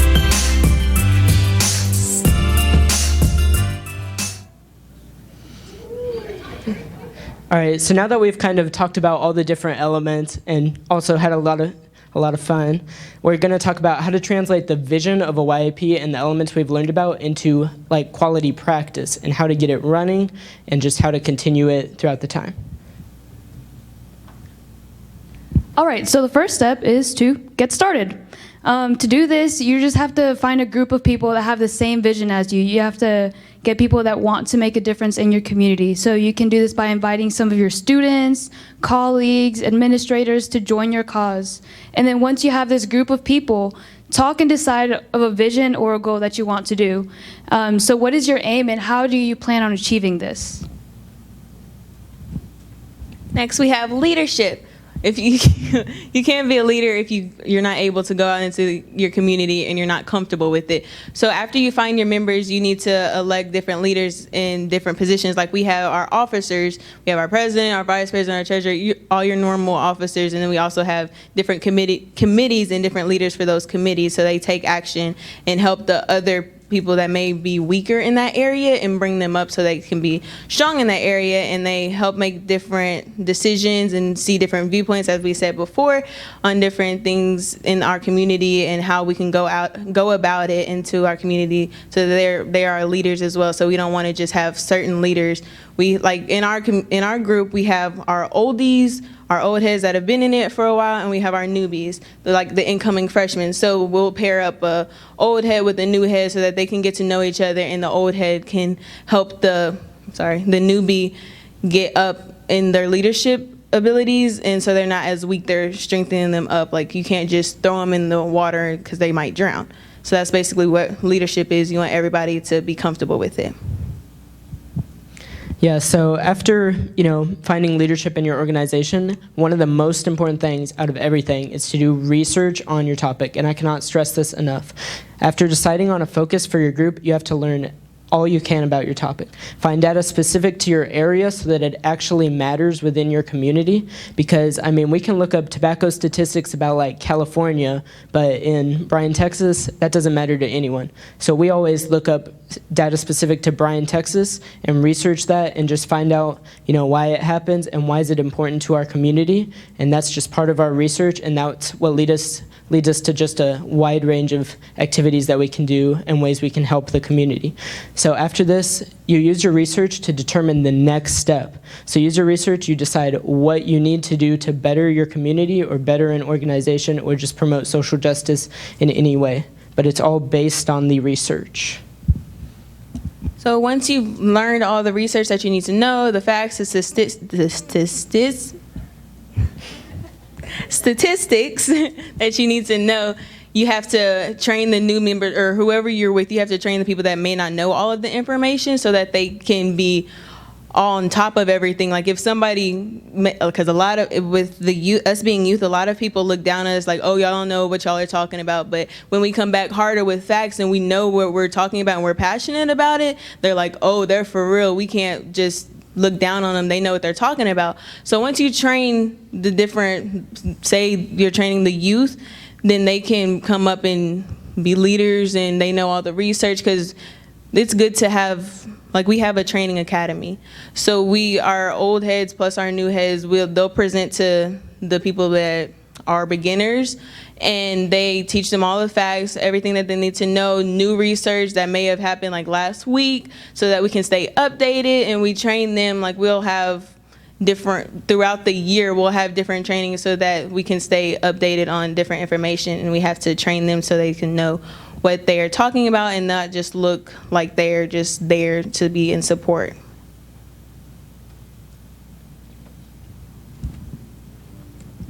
Okay, so once you have all of this done, you need to work on your approval and allies. So you need to get approval from your community, your leaders, your school, and anyone that you think is going to help you get your goal achieved. So talk to your supervisors and gain approval for your organization and issues. So like I know for VCOT, it was a really big thing for us to get approval from our assistant principals, our principal counselors, anyone that could really help to get the word out there, so that way we can gain more support. So that's why we have those PSAs that we showed you guys. That's why we have announcements during the year to join VCOT. We do stuff at pep rallies throughout the community as well. So another thing we do in the community to gain support is we do TTFKD. It's called Texas Tobacco Free Kids Day. And so it's kind of like a fair to get people out from the community to come and have some fun, but also learn about the dangers of tobacco and gain their support. And also it's important to get help from better known groups, advocates, representatives, and colleagues, so that way you seem more professional and that you know what you're talking about. So whenever we were trying to get this ordinance passed, we had people from the American Heart Association come talk on our behalf so they could hit our representatives with the facts about what we needed to get done. All right, so one of the most essential things I would say, especially when you have your organization up and running, is just to get the word out. Because you can have, the best youth, the best command structure, you can know all your thing, but if nobody knows about your youth-adult partnership and your goal, then it doesn't really matter. You have to get the word out about your organization. So in VCOT, we always talk to our local newspaper called The Eagle, and we're in there all the time promoting our different goals and everything. And we also talk to our local news source, KBTX, and we get on TV a lot so that we can just show people what our goal is, so they can know who we are, and so we can just do more throughout our community than we ever thought possible. So it's important to be very outspoken about our goals so people know exactly what we're doing and exactly why we do it and exactly why it's needed. And we also use a lot of social media to do this. I know VCOT in particular has, Facebook, Instagram, Twitter, whatever. Yeah, so that's just many ways we get the word out. Now, some of the common challenges and concerns that we face a lot of times when it comes to youth, they feel like the adults are too controlling.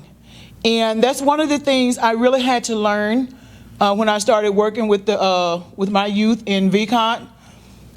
I'm used to taking charge, explaining things, and this is the way it needs to be done. But over time, a true partnership doesn't work that way. I had to basically pull back in order for them to grow. And that's not always easy for adults. But adults, if you really want a true partnership with your youth, you got to be able to pull back the reins, and give them, some control, some authority, some say so. And like I said, sometimes it's not always easy to hear.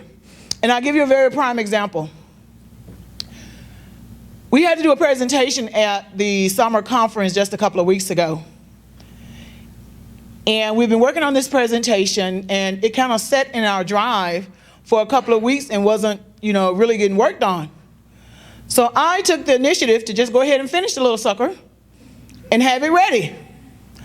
Well, my youth informed me the day before a presentation was due, and my president said, with all due respect, I don't mean to hum, but I just got to be truthful with me. This is such a boring PowerPoint. And I was like, really? Okay. But at the same time, you can't be offended when they tell you their true feelings. A lot of times people, adults don't want to hear it. They think the youth don't know what they're talking about. They're too young. They're this, they're that. But sometimes we need to hear it. And so for this particular presentation here, I got the message loud and clear in San Marcos a couple of weeks ago. And as this presentation was coming back, I was like, we always talk about we're student driven. Well, baby, I'm going to let you all drive this Cadillac. So this presentation that you have seen is all them. So please give them a hand. It's all them. Other times, adults have a tendency to think that youth are too wild. They don't understand. They don't this. That's why the training and education is very important. Making sure they are knowledgeable, but keeping it fun at the same time. So that's why my kids, when I need them or we have something planned, they come. But at the same time, I'm also looking with ways, how can I reward them for giving up their time? Because my kids give up their time quite unselfishly. And I mean a lot of their time, which also plays into parents' time. So like we just had an awards dinner on the 3rd of August, awarding the students for their efforts and not forgetting the parents, because if it wasn't for the other adults in their life, they wouldn't be able to do the things that they do. So it really takes a true commitment and a collaboration between youth and adults. One of the ways in overcoming these challenges, was that mainly? Oh, I didn't remember I forgot whose slide that was. Educating the youth and taking the time to get to know them. Too many times assumptions are made. As a classroom teacher, I tell my students a lot on the first day, that if you're having a problem today, let me know so I can cut you some slack today. You may have had an argument at home all night long between mom and dad. You didn't get very much sleep. Maybe someone was bullying you on the bus this morning to school, and you come in and your attitude is not where it needs to be to learn. And now I'm calling on you, wanting you to answer a question, wanting you to raise your hand, wanting you to stand up, and they go off. So I try to let my students know and get to know them. And I watch for the signs. So I'll know when I need to, cut them some slack or see how their day is going and things like that. But I also tell them that I'm your teacher, I'm not perfect. And there are times I'm going to come in your classroom and I'm not 100%. And if I'm having a bad day, I'm going to let you know right off the bat, Miss PBJ is having a bad day today. I need you to work with me. And that means be on your best behavior today, because I don't want to get onto anyone unnecessarily. My temper may be a little short today. These things happen. It's a part of life. And when you work with youth, you're going to get the same thing within your youth organization. You know, you're going to get the same thing. And you're going to have to be able to work with them, you know, to develop that relationship, that rapport with them. Because if you can't build that trust as a foundation, then you're setting the YAP up for failure. Like I said, it's a give and take.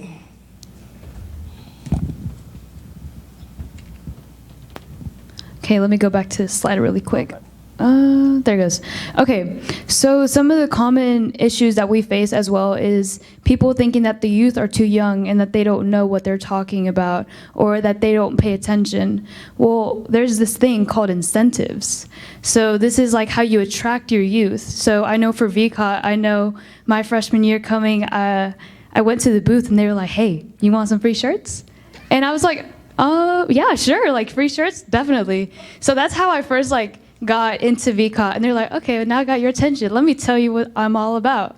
And so other incentives that we use is like at conferences, they'll give out sunglasses, pop sockets, stuff like that, that you know the youth are going to enjoy. And so with that, you also give them information and you remind them what it is. Okay, I'm gonna pass it off to Tiger. So they make a joke. I'm with BB so we're kind of the financial sponsor of VCOT. So when I'm in the room, when I come into the room, they call me the money man because I sponsor we buy all their their goodies and their swag, their shirts, and that's an important part. They mentioned it a little bit, but it's super important that the youth feel a part of something, right? And they have something to identify with. So VCOT, when it first started, we bought travel bags that had VCOT logo. They had headphones. They were walking around campus with VCOT logo on it. Beanies, like when it got cold, with VCOT logo. So we branded as much as we possibly could, again, so that they would feel very proud about the organization they were a part of. And that's really, really important. You got to give the kiddos and our youth something to really feel a part of and belong to. And this is a great way to do it by giving them a whole lot of swag. Swag. And one thing we wanted, and we haven't gotten yet, but we have made sure Tiger's aware of that. When it get cold, a lot of the kids wear hoodies, so our t-shirts get covered up. We can't advertise under hoodies, and so we have put that on our number one thing this year, are hoodies with the VCOT logo.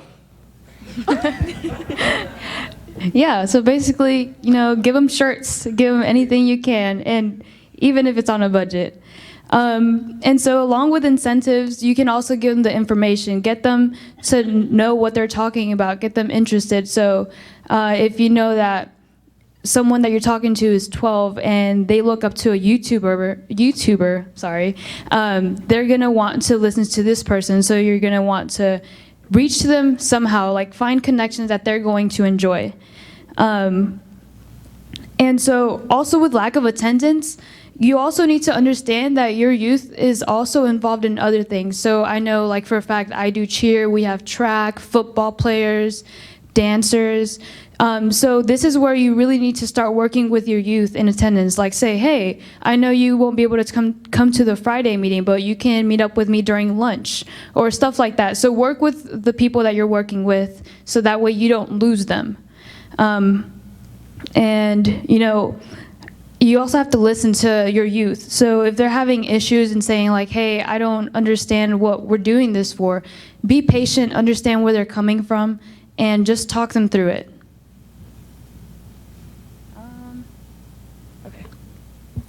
Okay. So there was a handout that was given to y'all. It kind of looks like this paper. It's just in black and paper. This slide is just in black and white. And so after hearing all of the information that was given to y'all today during the presentation, we want y'all to kind of look at that ladder and evaluate where you are at in your youth and adult partnership. Like we all want to strive to be an 8, but we know in reality, some of us are only at like in between a 1 and a 2 stage. Okay, and locate the one of the sheets that talks about where you are now and where you would like to be. There are a series of statements on there.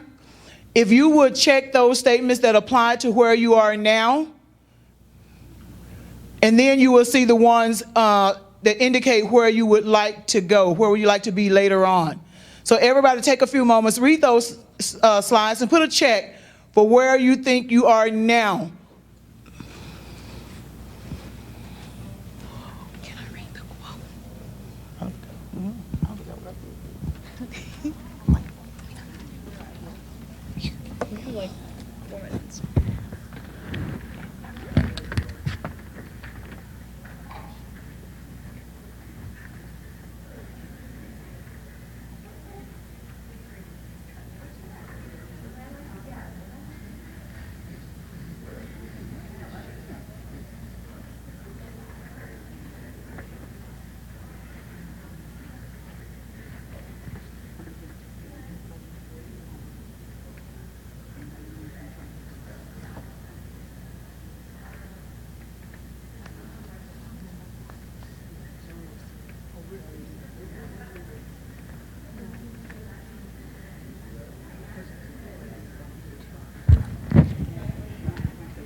We would have more time. Q&A.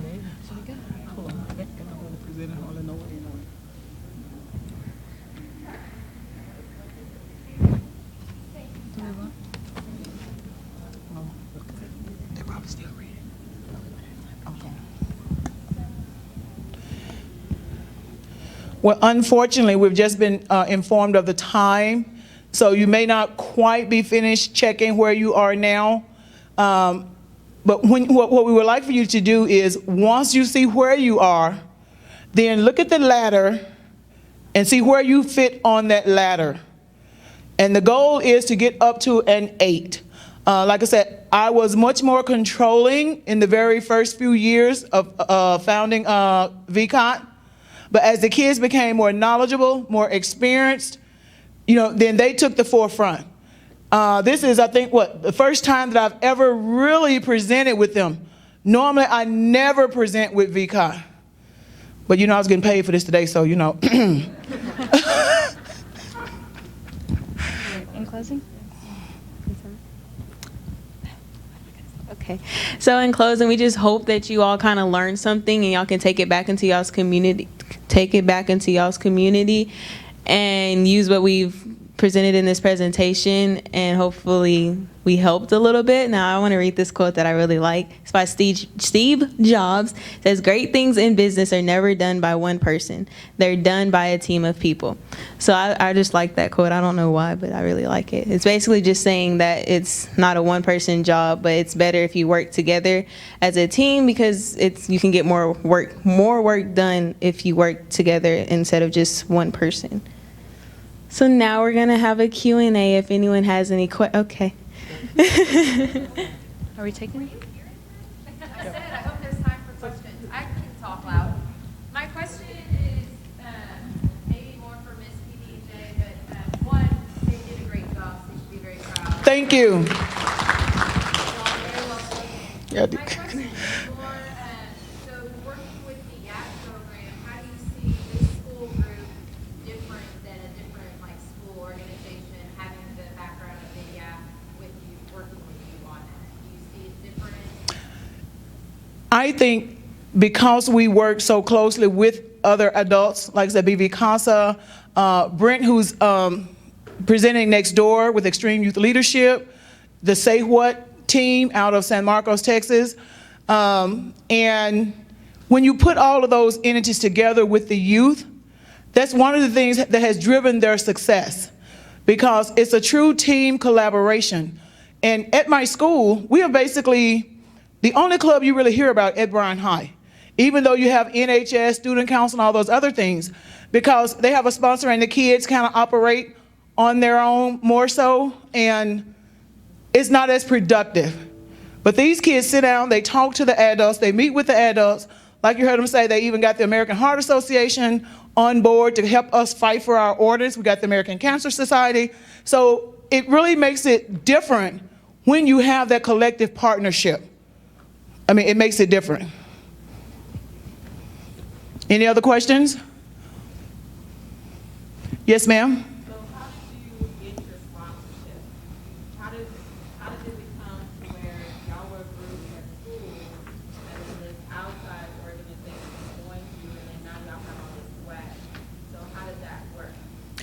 Well, that I would have to go back to the very beginning. Remember when I was telling you BV CASA approached and needed a youth group to work with in terms of their grant in tobacco prevention? And this young man here and a couple of other staff from BV CASA, came to our school and kind of, talked to us about it and said that they could provide, some financial assistance in helping us, meet our goals and things like that. So that's where we got that from. But even though my money man kind of fell short on me a little bit last year, the grant ran out. And so, but we had made up our mind that we were not going to stop doing what we were doing. So it just made us have to spend a little bit more time fundraising in order to get things we wanted to do and to go forward. And so in addition to everything they did last year, like I said, there were several fundraisers, not only for our club in general, but even for the community. When you saw the Jingle Bell Jump video, that was raising money for the Twin City Mission Bridge Homeless Shelter. Yeah, that didn't actually go to VCOT. But we just jumped in there and raised the money we needed to try to keep us afloat. And thank goodness. Ooh. I think that was one of the most impressive things that took place this year, that for the last 5 years, we've had a substantial amount of money to fund their activities and the different things they've done. So for them to have the success that they've had this year as an organization, VCOT as a whole, winning the National Youth Advocate Group of the Year Award with limited to no funding. Like we're so grateful for the TYN program that allowed us to be able to do some of the things that we wouldn't have probably been able to do without any funding. But really proud because fundraising, candy sales, you name it, they've done it this year. And always with a smile, always ready to work. And so a big part of that is having a group of people who want to do the work. And so we're really fortunate to have a whole bunch of adults and youth who are really just passionate about getting work done.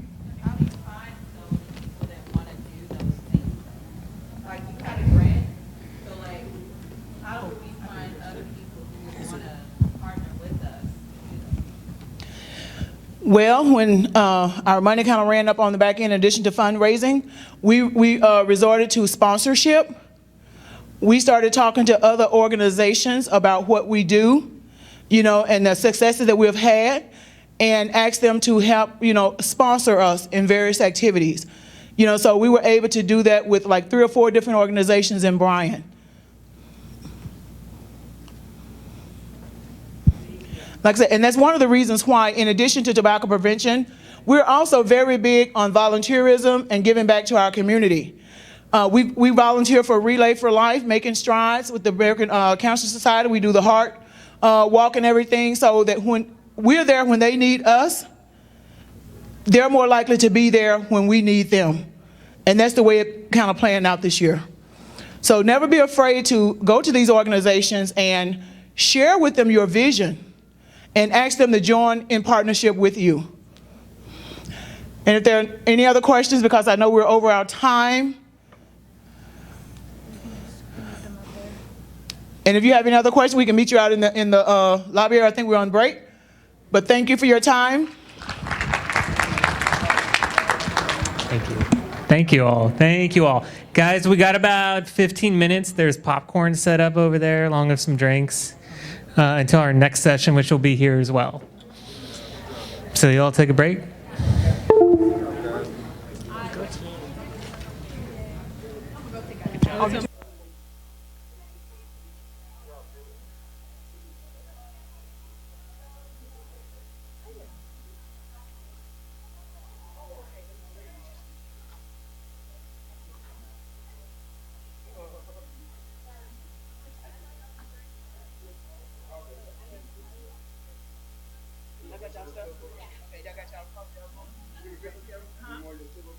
No.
I know. I'm trying to put it everything.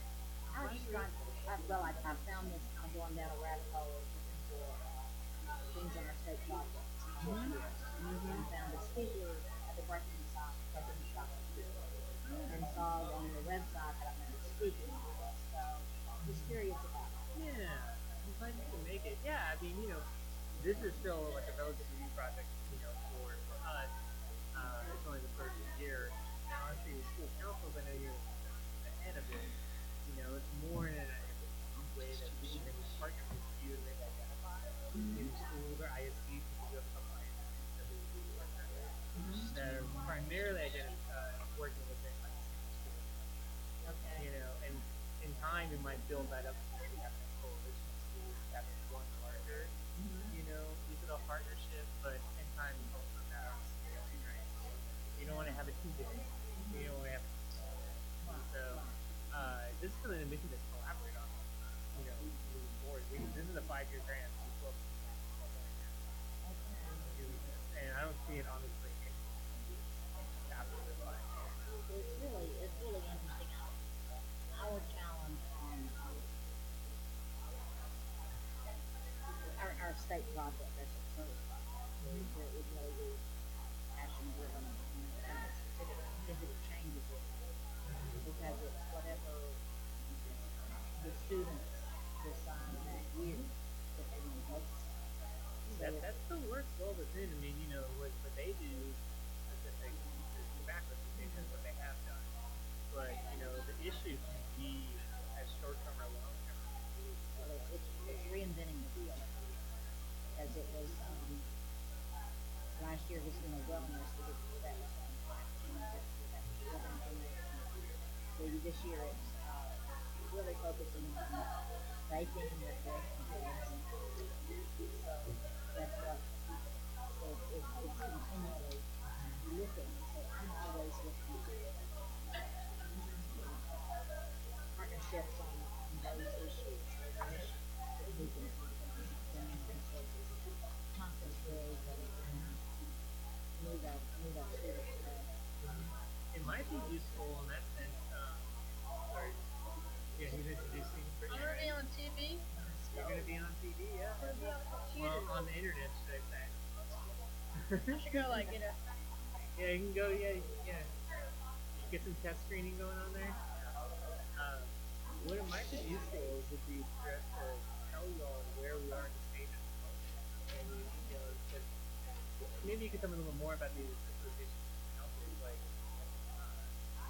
it's probably, I'm sure we can also We are, our state offices, we are a parent association in Texas. And we are, responsible for that we have about 18 we serve both students and adults. The advisors, our imagery that we use is just kind of like when you put a bowl, you're just trying to keep them going off the bowl. You're trying to keep that ball headed toward the pin and teaching the entire student to do the lead. So it'll be a larger group of students and we want to feel we currently have, I think,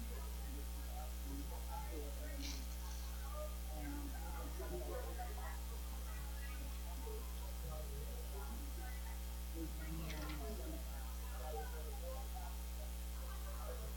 when we quantify with that service hours and donations.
don't even advocate leaving it without that, but a little bit more.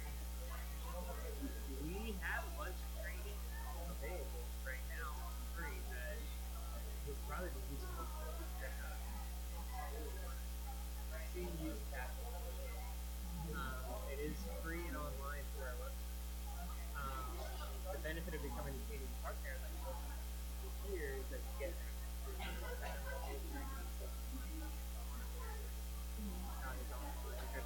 right now, but there's free training available.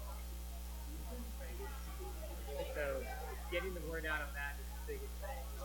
So if you go to the website, it's cyan.camu.edu. And that's the website, and there's links to this. It's housed through the so it'll go to another website, and there is link training that you literally click on, register, you're good. And those I think would be very beneficial to talk about. Yeah, what is youth development? What is risk management as it relates to working with youth, right? Then it goes into more, what we help our students do, how to try to do it. But we want that information out as much as possible. So it might be very worthwhile to kind of minimum to be able to get out. As far as if it looks like if anyone at school or one ISD or a region wanted to come on as a partner, that's whatever we probably discuss with them personally. But I think at a minimum, especially if you're talking about the mission of the organization, training would be very useful. And the sooner we can continue the discussion on it, I think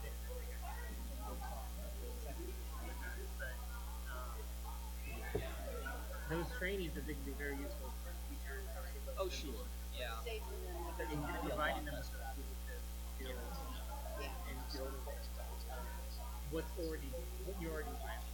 And we don't want to reinvent the wheel. And I know you're ready to have that mission. I might be able to just get it. We don't want to necessarily say you're doing X, Y, Z wrong. Say that you're doing X right, but you know what I mean? So things like that. That's not our mission to sell anything. We're just trying to get it done even more effectively. And that's hopefully what we can provide for these trainings. These trainings are developed by youth development experts and who are part of the and so I don't know, I think that might be that's where we can start a conversation.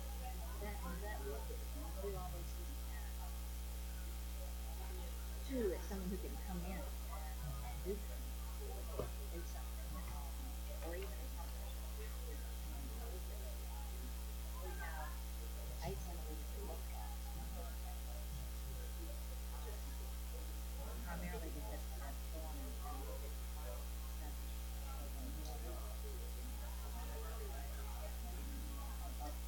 It might be something very much worthwhile, but yeah, we can come in.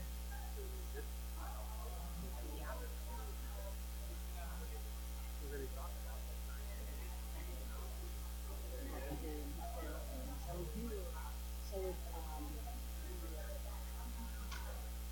Say if we have PASD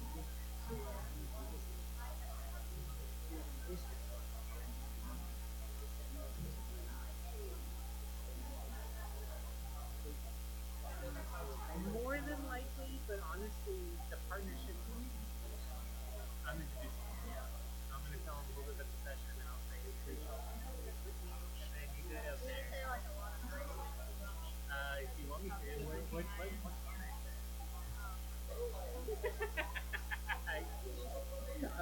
I would say at a minimum, but at the same time, that could look, it could be worship. That's why I'm saying, no, I've been busy. Yeah.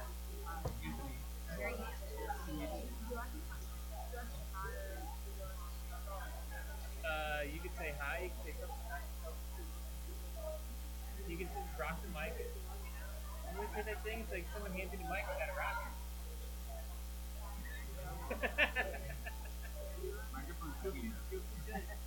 Well, thank you, David. I will probably skip.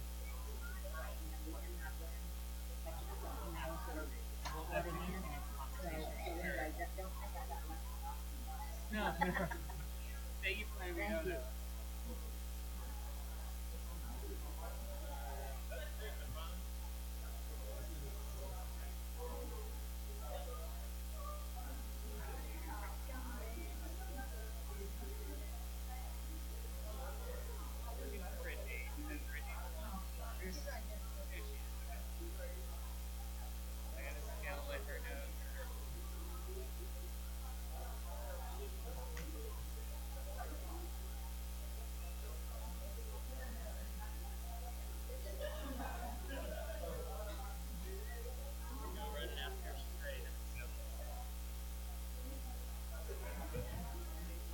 Thank you.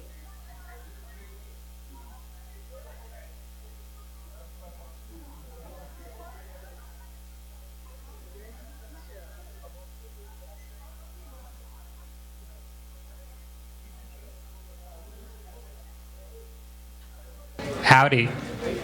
Howdy, yes. How y'all doing? All right, well, we got one more session before we have a little bit of a break, and then we're going to head on over to Grand Station and have some fun playing games. I know most of y'all aren't from Bryan College Station. Grand Station is a big gaming center here. It has bowling, video games, laser tag, mini golf, a lot of fun things to do. We're going to have dinner there as well, so definitely save up an appetite. I hope you all are enjoying the popcorn bar, which it sure seems like you all are. Well, I hope you all enjoyed your first sessions. Like I said, we have one more left today. This one is being led by Brittany Cavill, who works at the University of Texas and is a great partner of the Texas Youth Action Network. This interactive workshop is really going to teach you all some of the basics in forming and maintaining a stronger team so that all your dreams in the community have a chance to really come true. And with me, I have Crew Chilton from our Youth Advisory Board, who is going to introduce Ms. Cavill.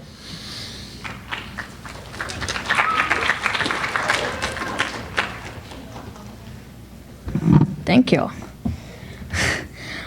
Today I'll be introducing Brittany Cavill. Brittany attended Drake University and has professional experience in youth development. Her key interests are mental health, and she hopes to strengthen youth voice throughout Texas. So, Brittany Cavill.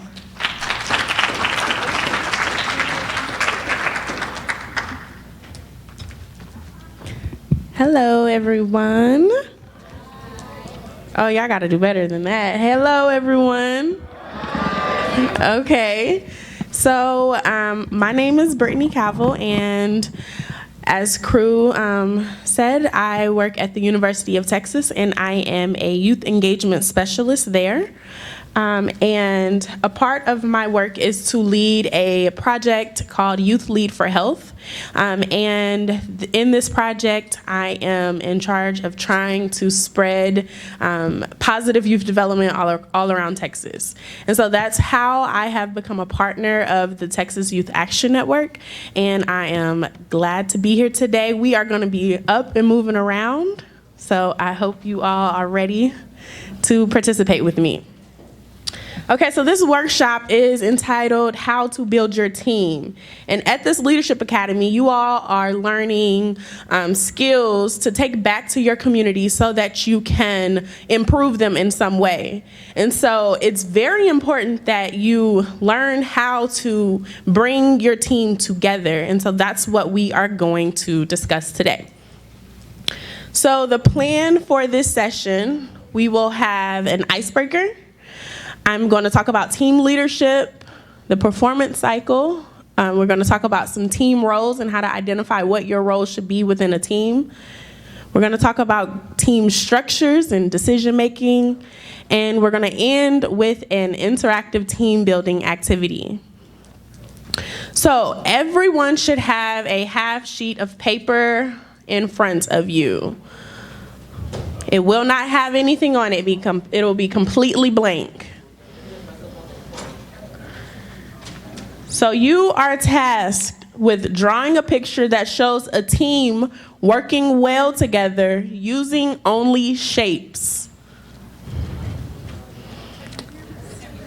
I'm gonna give you all 5 minutes. Basic shapes, so square, circle, a heart, a rectangle, a trapezoid, hexagon. Any questions?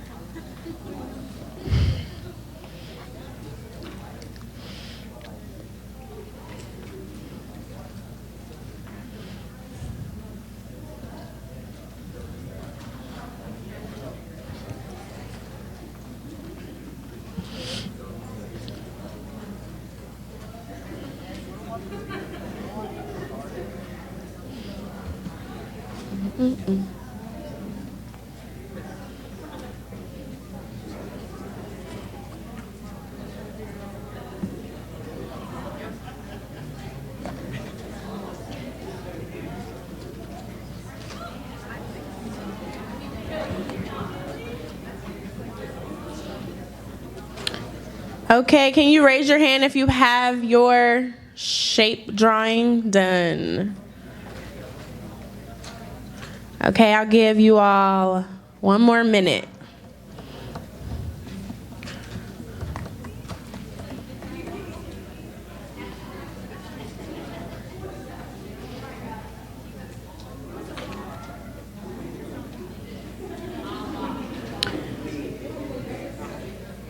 Okay, now can I get 3 volunteers to come up and show me your shape, and we're gonna show it to the rest of the group. Okay, I got 1 here, 1 here, and you don't look like you really wanna come up. Okay, one at the table. Okay, crew, is it crew? No? Will you with the hat? If you wanna come, you can come. We can do 4. Come on.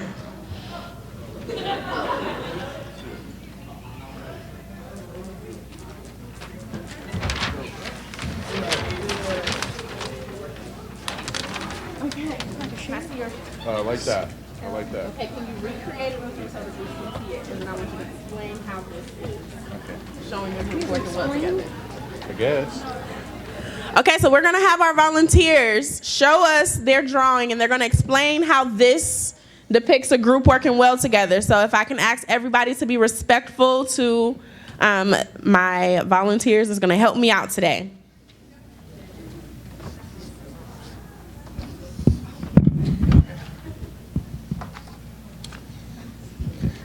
Hello. So I drew like a kind of tower of shapes, and this represents teamwork because if one of these shapes was taken out, like the whole structure would like fall. So it kind of shows that like you're dependent on each other. Thank you. Okay. You can.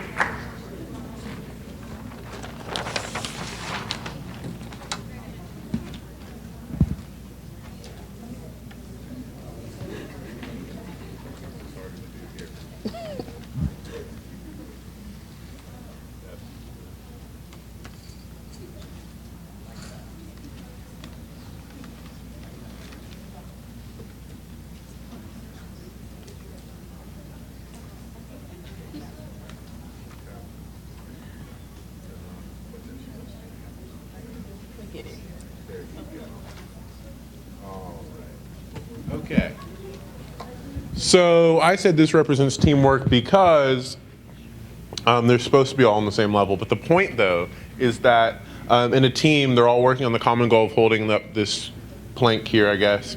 And like he said before, like without all these people, this thing's gonna fall over. And like on the edge, I kind of drew one that was a little bit smaller and another one that was smaller, and they're kind of working together to hold that up. So working together, I'm gonna move away from that. Working together, knowing your strengths. And that really helps to work together and actually accomplish the goal. Because if this little triangle tried to hold it up by itself, it wouldn't work. And if the square tried to hold it by itself, that wouldn't work either. So there you go. Thank you.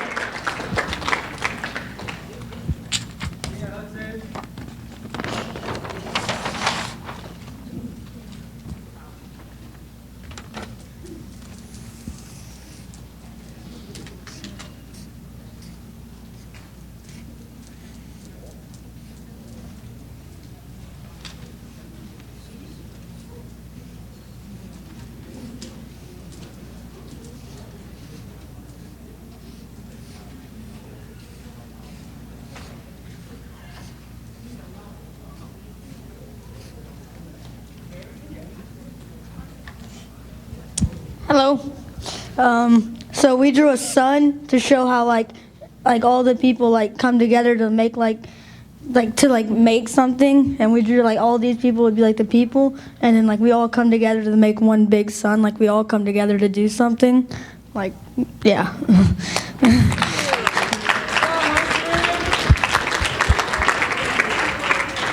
This thing said, ask me how cool I am. Oh, no, his name tag said. I was like, did I put that? So Hudson, your name tag says, ask you how cool are you. So how cool are you? Oh, y'all were thinking the same. Oh, okay.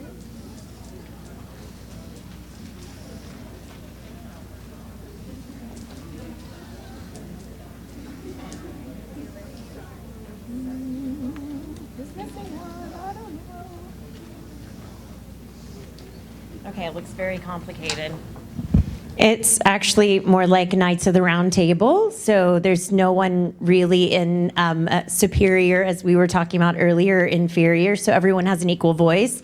The lines are to indicate the lines of communication.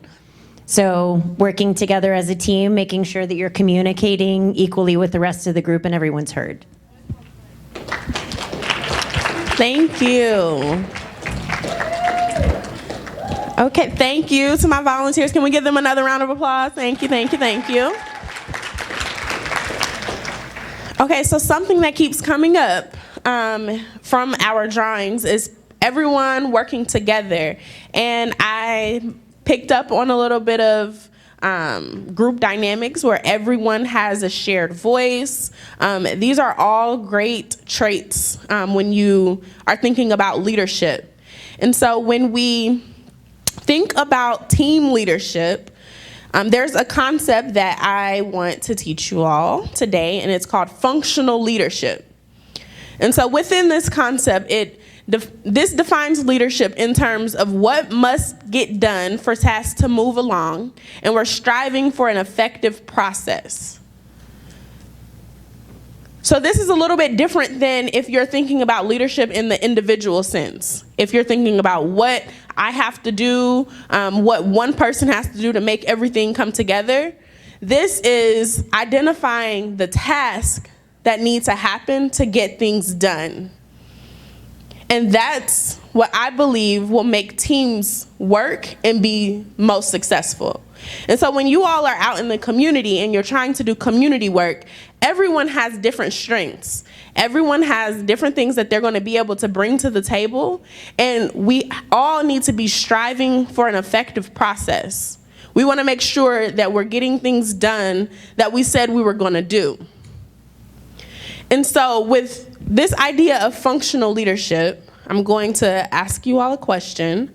How does this change the way you typically view leadership? A lot of people talk about leaders as people who are like above the group somehow, or like kind of like some end-all be-all type person. When in reality, I think the leader should be a person of the group, somebody working with the group. Like you're working with each other for the same goal. Like a leader is somebody that empowers everybody to like reach their common goals, maybe. But it's all like a common effort working together. Right. Okay. So what's your name? Jason. Jason is mentioning different hierarchical levels. And so typically we might think that there's one person that's going to be a little bit removed from the group, and they're going to be in charge and making sure things move along. Well, that is definitely a role that teams need, but that's not necessarily the only way that we should view leadership. We should be viewing it as, how are people going to be working together? How is everyone contributing? And so there's a little piece of leadership in every project for every person. And so we have to change the way that we're viewing this if we want to really be the most productive and effective, and if we want to utilize everyone's strengths that's at the table. Did anyone else want to share? Do you want the microphone? No, I'm good. Okay.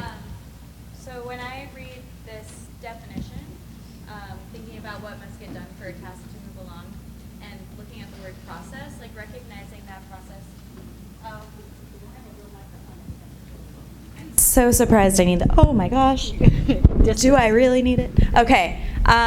Thinking about like the word process and the fact that process can be broken up into so many different parts. And so for a task to move along, you have to kind of like assign tasks to different people, or there's multiple people kind of attacking or tackling rather this process. So taking the lead on certain tasks to make sure that that process comes into completion and is effective. That's kind of what that definition reads to me.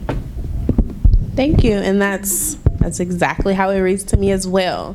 And so I have, in my many years of experience, I've taken on different leadership roles. And one thing that I, as a leader, was extremely helpful for me using this definition of leadership, it allows you to see your areas of opportunity. And so sometimes when you are focusing just on an individual leader, one person that's supposed to move this process along or bring everyone together, and you're not focusing on the tasks that have to happen to move the process along, it's easy for you to lose sight of things that are falling behind. And so when you're focusing on the task and you are able to align your team's strengths with these specific tasks that need to happen, you and your team are able to see areas of opportunity a lot better. And that will ultimately help with recruiting. It will help when you are developing your team. Maybe there's skills that people need to learn, that your team needs to learn so that you can improve your process. And so I think it's extremely helpful to not focus on individual leadership, but focus on how your team can be functional and how you all are divvying up those tasks. And so something that all teams go through is in their performance cycle is a shift from planning to action, and then back to planning and back to action. And so this is natural. When you are in the planning phase, you are composing your team. So who do you need to be on your team? What skills do you need on your team to move your process along? You are defining your mission. What did you say you were going to do? What is it that your project is aiming to do? You're establishing expectations and goals. How are you going to work together? How are you going to know that you're doing what you said you were going to do? Your structure and plan. How are you all going to communicate? How are decisions going to be made? How do you plan? How do we research? Who does what? You're going to train. So gaining the skills that you need to move your process along. And you're going to provide feedback to that process. And so this happens at the beginning of any project, any new project that your group is going to start or embark on. And then you're going to move to the action phase. And so in this, you're going to monitor the process. Some teams have spreadsheets, and we have to get X, Y, and Z done, and how we're going to check in every week and see how have we moved along in this process. Some may not be that formal. It might be a verbal check-in. You're going to manage boundaries. And so this is very important, because when you all are out there doing the work, you're going to be interacting with each other internally, and then you're going to be interacting with people externally. And so what are those boundaries that you need to set to make sure that you remain successful? You're going to do the work and challenge the team. And so we're going to be looking to go above and beyond, perform the task, and solve problems. So if any of you have been a part of any team, even if it's a group project in school, there's going to be problems that's going to come up. And so what's beneficial about having a team is when those problems come up, you have more ideas to attack those problems and to find a solution. And one thing that is very important in team dynamics is you want to encourage self-management. And so when teams start out, they're not going to be at a place where you can trust that everybody's going to move things along. People are going to be at different levels. People are going to be prepared in different ways. But one thing that you want to strive for is you want everyone in your team to eventually get to a point where they can self-manage themselves. Because then you don't need one person that's going to be removed from the group playing this role as a micromanager. Have you all heard that term, micromanager? Where somebody, well, did you send this email? Did you write this poster? Did you come here? Eventually, you want to get to a point where everyone can self-manage themselves because, like I said, there's a little piece of leadership in everyone's role. And lastly, you want to support the social climate. And so in this process of bouncing back and forth from planning to action, back to planning, back to action, planning, back to action, there's different things that are going to come up in your team. And that's where the team dynamics comes into play. That's where you have to know your team's characteristics. Who has strengths in what? How are decisions going to be made? How are we going to address these things that are coming up when we're bouncing back and forth from planning to action? And so first, as a team, you have to tackle what structure is going to work best for you. And so you can have a centralized structure, and then you can have a decentralized structure. And with the centralized structure, it's what you typically see in organizations. There's one person at the top, decisions trickle down, it's a hierarchy level. Or you can be innovative and try to tackle your projects in a decentralized way. And so this is where everyone has a voice in decision making. There's a level playing field for everyone. Now, some organizations or some groups may view that as daunting because then you can easily end up in a situation where, well, if no one's in charge of anything, then who's going to do the important things to move things along?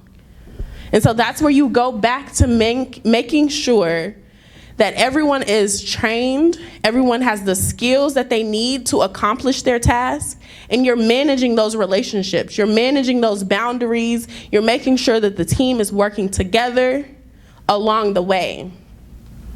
And so that when decisions need to be made, it's going to be made in an equitable manner.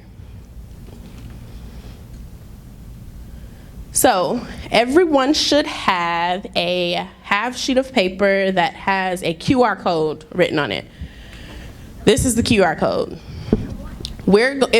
Do you all have phones? I'm assuming everyone has a phone in this day and age. Okay, so if you have a phone, we're going to take an assessment. It's really quick, it's just a couple of questions.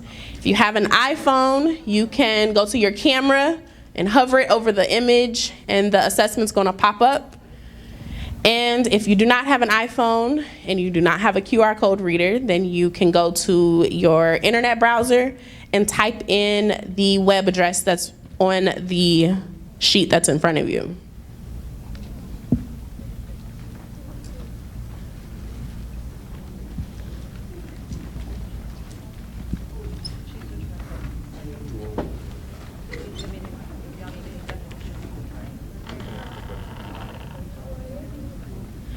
Okay, so around the room, I'm going to walk around the room so that you all can see. When you finish taking the assessment, it's going to tell you your team leadership role. And so when you're done, I want you to walk over to the role that the assessment has given you. So over here is executive. And then we have driver.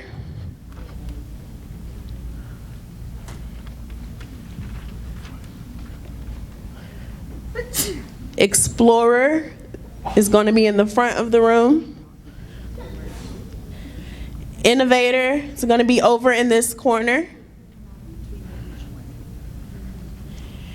Chairperson over here.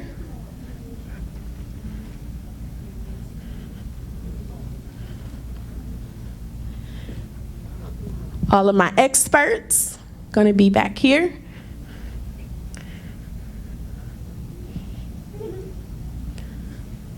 Completers will be over here. Then we're going to have team players and analysts. Okay, so when everyone is done taking the assessment, please go to the area of the room that corresponds with your team role.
Oh, wait a minute. Oh, okay. It wasn't. It took 3 times. Sorry.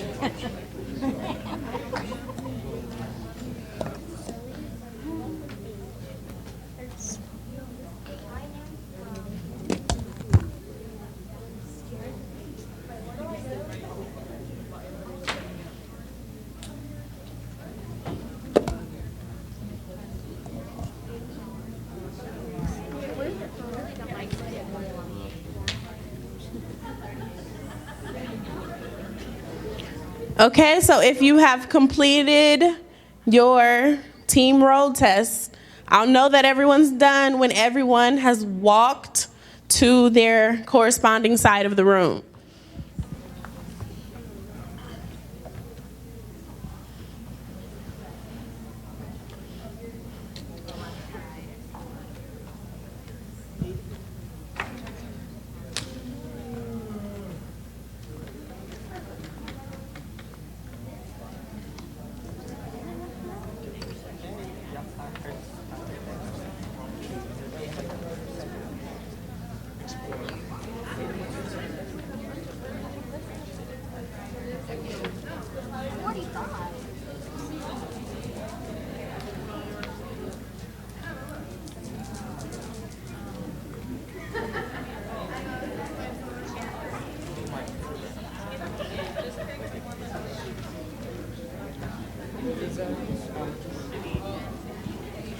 And keep your summary pulled up on your phones. Yes. Explorer. Is that the? Okay. There you go.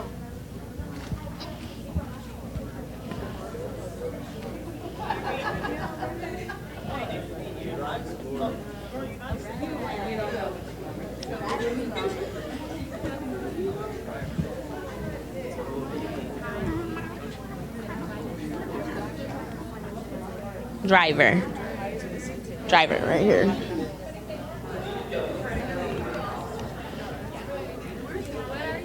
Team players, back by that door.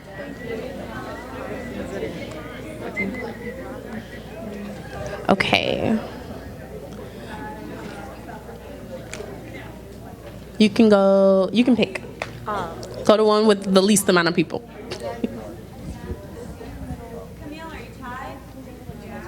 What are you tied for? Yes, if you're split, you can pick.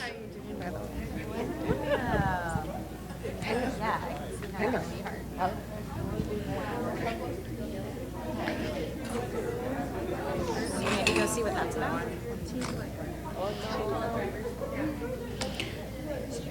Okay, executives and drivers. Chairperson is right over there. Okay, so we have a lot of executives and drivers. So if you were split, and you're an executive or driver, can you pick another role? Oh, you mean to clear out the drivers? Yes.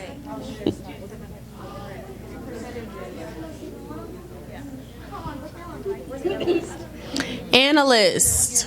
Where's my analyst? Back there. Executives. Were any of you split? Okay.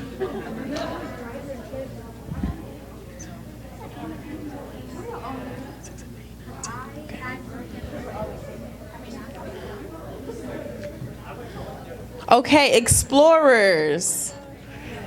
Were any of you split? You all were 100% explorers. Okay, not 100%. 1, 2, 3, 4, 5, 6, 7, 8, 9, 10, 11, 12, 13. Okay, do I have any more experts? Is anybody second best an expert?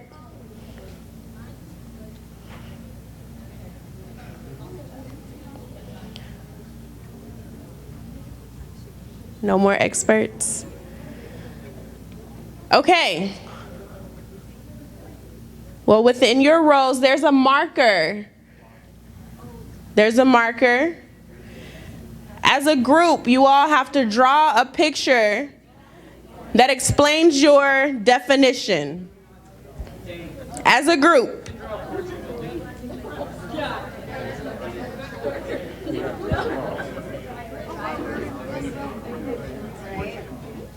So can you all come over? Very ambitious and energetic. He or she may appear As a group. As a group. Everybody.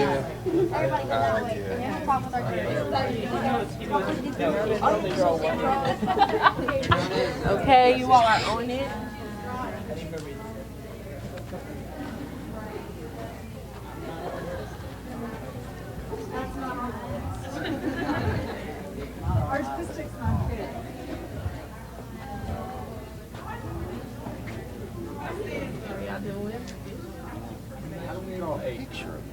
Like that's what you said, right? Draw. Binoculars or like.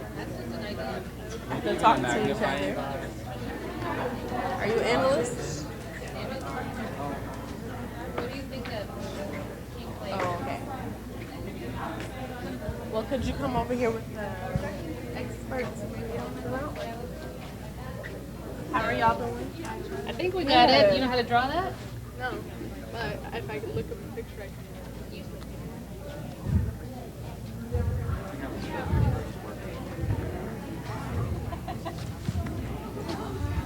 No one wanted to be an expert. I was trying to figure out which one I tied with. Everything was so small on here. Found it. Okay, I'm gonna grab some of you all's folders. So what are we doing here at our? You are drawing a picture about your definition of an expert. Okay, cool. Drawing our picture.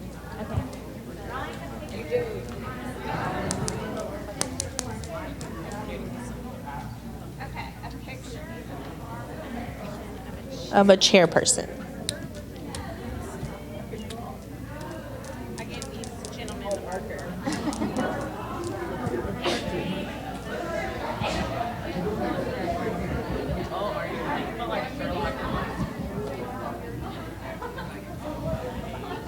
Oh, see?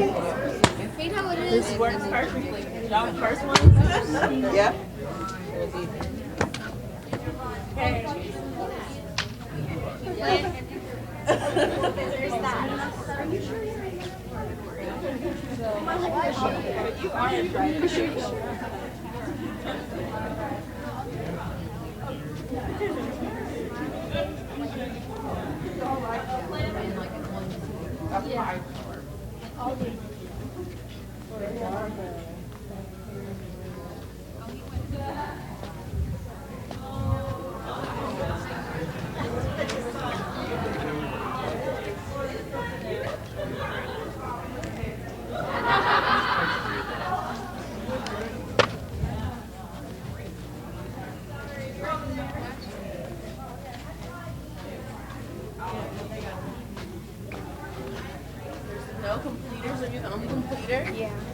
Because I was a driver and a completer.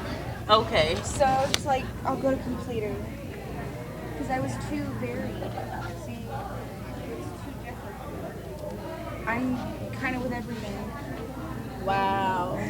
I am a little bit of everything. Well, that's good. I wanted. That means you're super valuable in the team.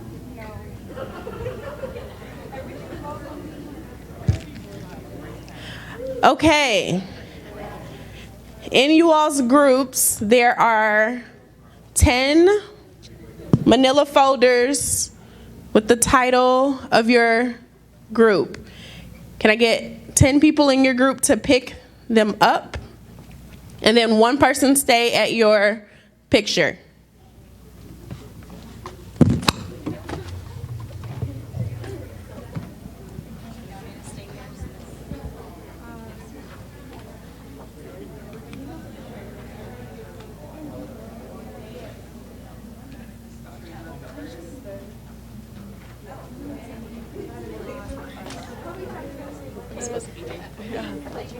Okay. Once you pass them all out, everybody can go sit down except for the one person that's staying at the picture.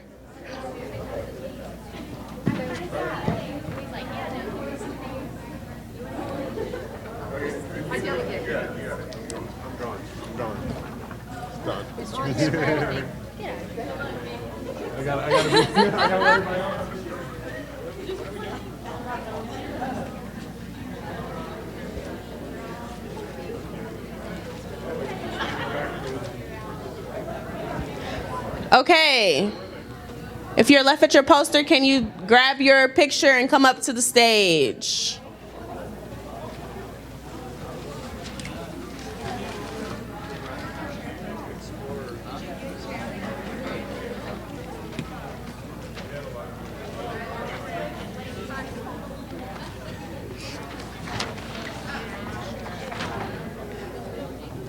Okay, everyone. So we did this activity to show that even in this room, you all have different strengths. And to put a good team together, you want to really be diverse in your strengths. So you want people from these different categories to be a part of your team. Okay, so I'm going to start over here. I'll hold the mic. Can you explain what it means to be a team player? Being a team player means that you care about the people you work with and that you avoid conflict so that people get along well and things can get done. Do I need to explain this? Yes. So we just drew a chain of people holding hands just to like show that we're friendly and that we care about getting along. Thank you. Okay, you can just stick it to the wall. Okay, what does it mean to be an analyst? Described analyst as somebody who's rational and reacts to data and things like that. So we drew a magnifying glass looking at a spreadsheet. Okay, thank you. Okay, what does it mean to be a driver?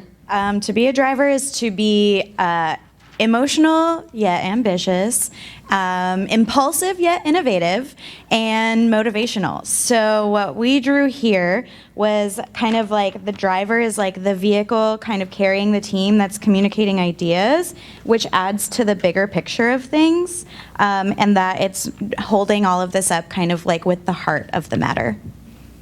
I love it. Thank you. Okay, what does it mean to be an executive? We had a lot of executives. An executive is also referred to as an organizer, and they're also efficient, practical, and systematic.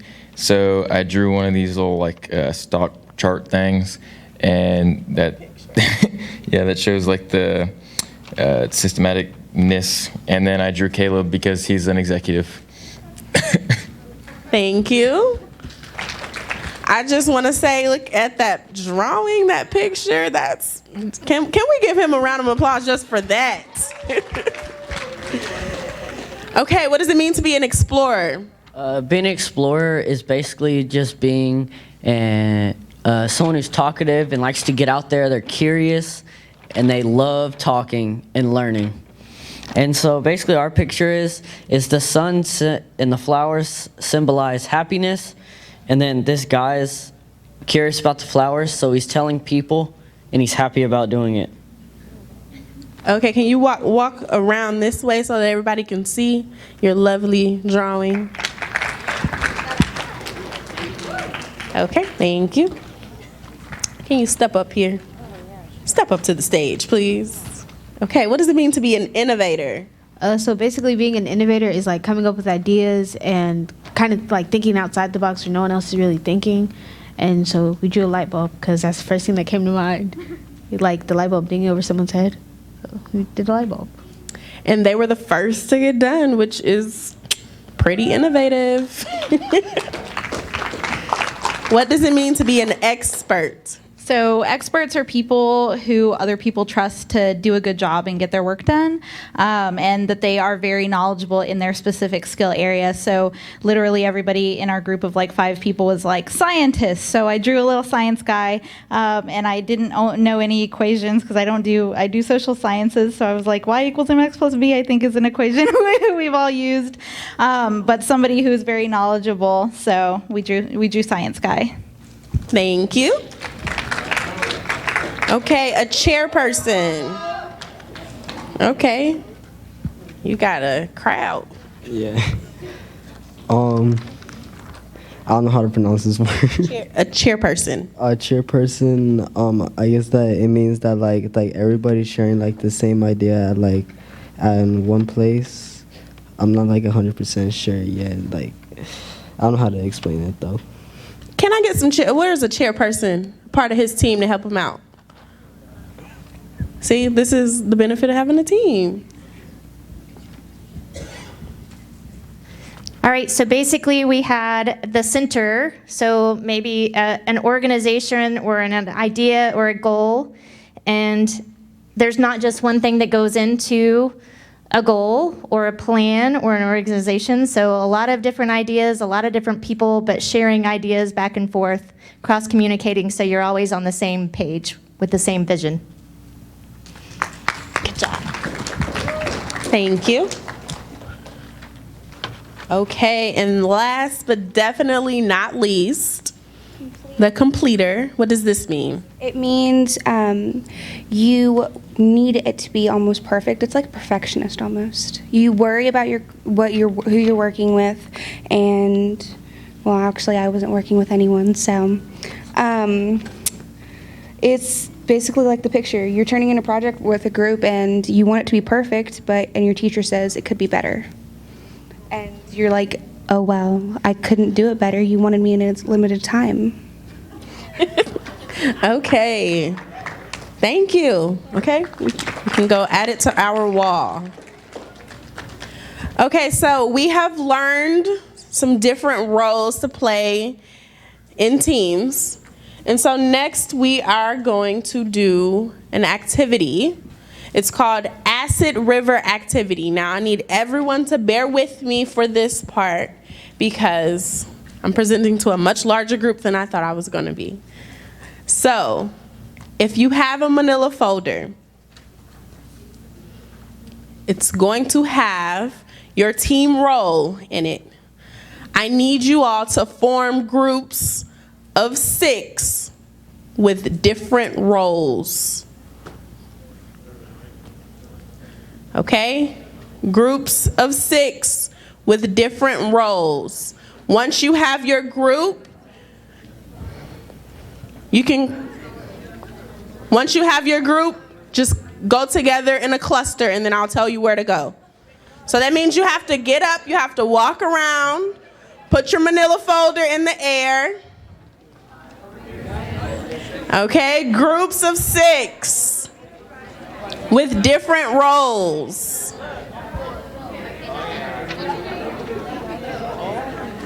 What if we don't have one? You're not gonna be in this part of the activity.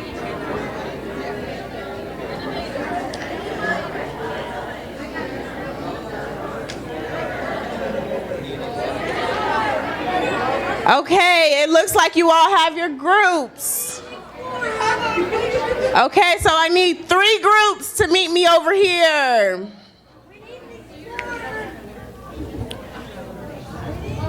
Three groups.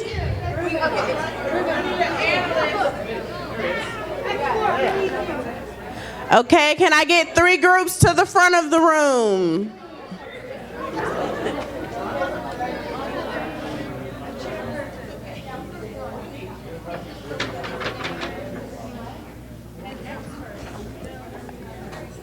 One, 2, 3. Okay, I need 2 of you to start on this side and 1 to start on the other side. 1 group. 2 groups on one side and 1 group on the other. How are we doing over here?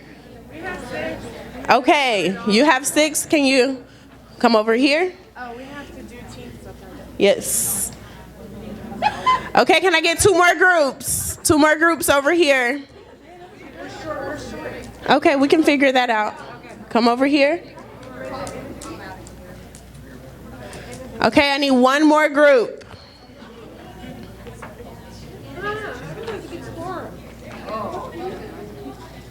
One more group. What's your role? Is anybody missing an explorer? I could always do that. Okay, so then a group's gonna have 2 explorers. Can she come to your group? Okay, this group, can you come over here? Okay, so I'm gonna have 2 groups start on this side and 1 group on this side, okay? So 2 groups on that side of the line, 1 group over here. Okay, how many groups do I have left? 2? 3? Okay, can these 3 groups that's left meet me on this side of the room?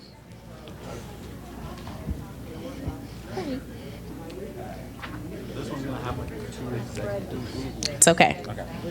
We're gonna go with the flow. Okay, can I get 1 group on this side of the line and 2 groups on that side? 1 group on this side of the line and 2 groups on that side.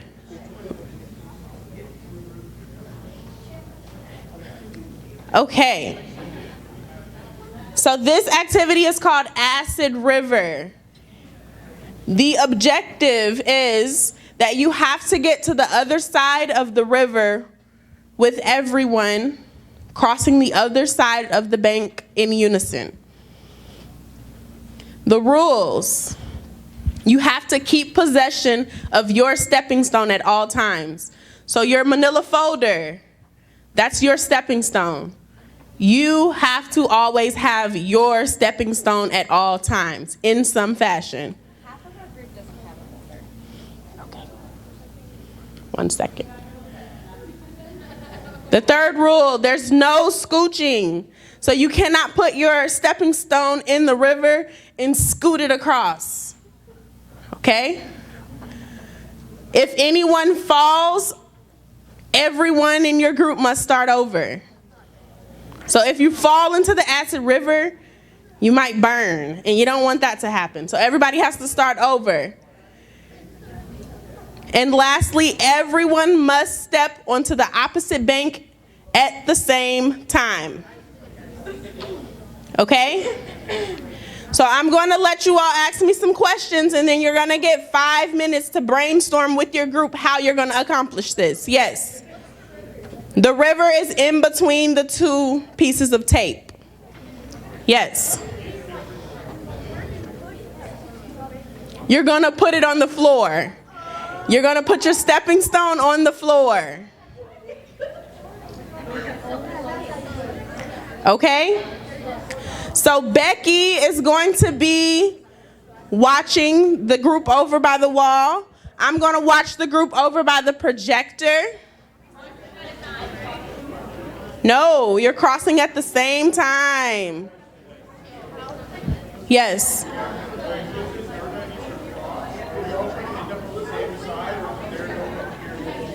You're going over there, and they're going to the other side. Yes, so you're going to switch. Okay? And I had a good question. Is it 1 group at a time? No. All of your groups are going at the same time, so you have to watch out for the other group that's crossing. Okay? So you all have 5 minutes to brainstorm. You can practice, but you cannot practice in the acid river. You can practice, but you cannot practice in the acid river. Okay, I'm gonna start the timer now. 5 minutes.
Well, I think it would be like one person at a time. So like, I'll go first, Karina, you'll follow.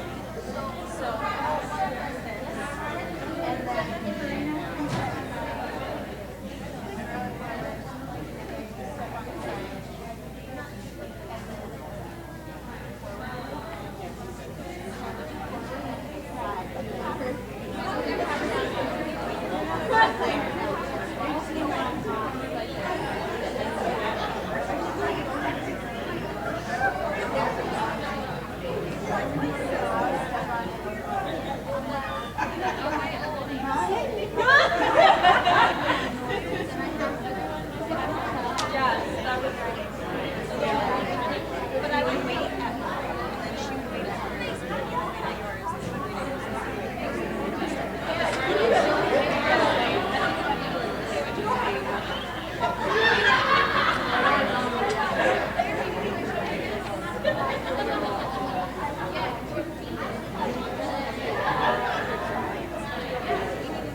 Okay, are we ready? Well, it's been 5 minutes. So my group facilitators, they can start trying to cross the river. All right.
Okay, we are running low on time. So I'm going to give you all 3 more minutes if you want to try to get across. 3 minutes.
Okay, can everyone give themselves a round of applause?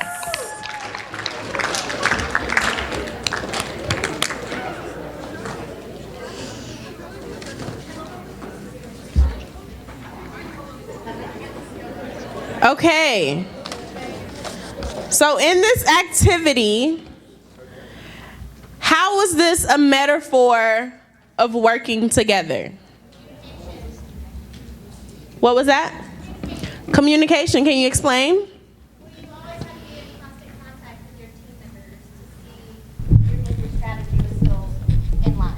Okay, communication with your team, and then what about external communication? There's another team going across at the same time, and so we were kind of conflicting with them sometimes, so making sure we weren't in the same place at the same time was important. Yeah, so you had to be aware of what was going on around you. There was another team that's trying to accomplish their goals, and sometimes it's conflicting, so you had to communicate to be aware of that.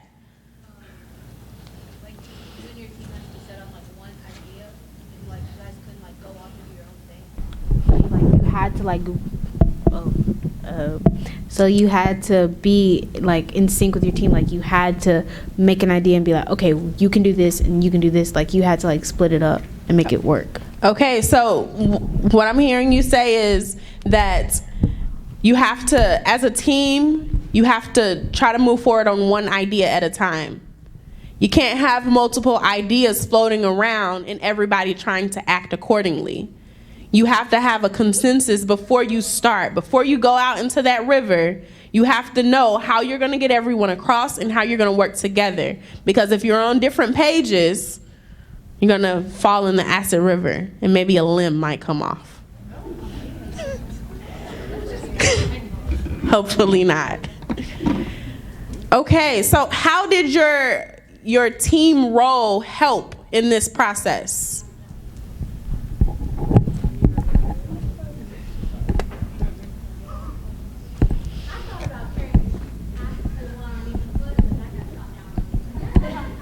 Hey, that's super creative. Are you an innovator? Okay, see, that was super innovative. That was not in the rules that you could not do. You can break the stones. Okay, so what happened there in your team? You had someone that was being innovative, and the rule follower shot it down.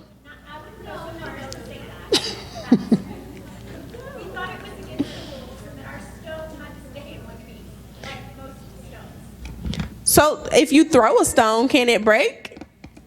It did not have to stay in one piece. And so that was super innovative. Nobody did that. I don't think no one in my group. No one did that. Okay. How would you stay in possession of your stone if it was broken up like that? That's a good point. So I would say if you're staying in possession of your stone if you still have a piece of it. That's what I would say. That's how I would interpret it. In the back? Okay, ooh, can we get some snaps for their team? Okay, the optimism. So did the team roles not work? And why might it not have worked? What was that? If you had two different goals, yes. So if you have half of your group that wants to do it one way and the other half wants to do it another way, you're not going to get across the river. And so a part of why I chose to do this activity is to, one, allow you all to see how your role can actually come to life when you have to solve problems, how you can work with each other. And this was a hands-on activity for you to see in real life how communication is very important and how you have to stay focused on the task at hand. What was the mission of the group? The mission was to get to the other side. And you need to utilize the resources that you have within your group to accomplish that.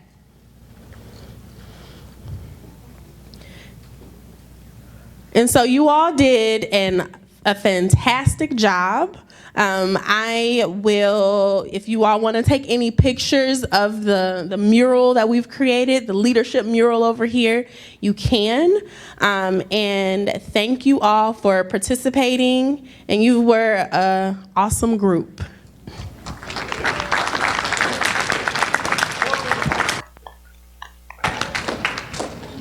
My contact information is on the screen if anyone would like to email me. Thank you, Brittany. Everyone give her another hand. All right, guys, we got about 30 minutes or so before we meet back here, actually, to get on buses, to go to Grand Station. So y'all got about 30 minutes to yourself.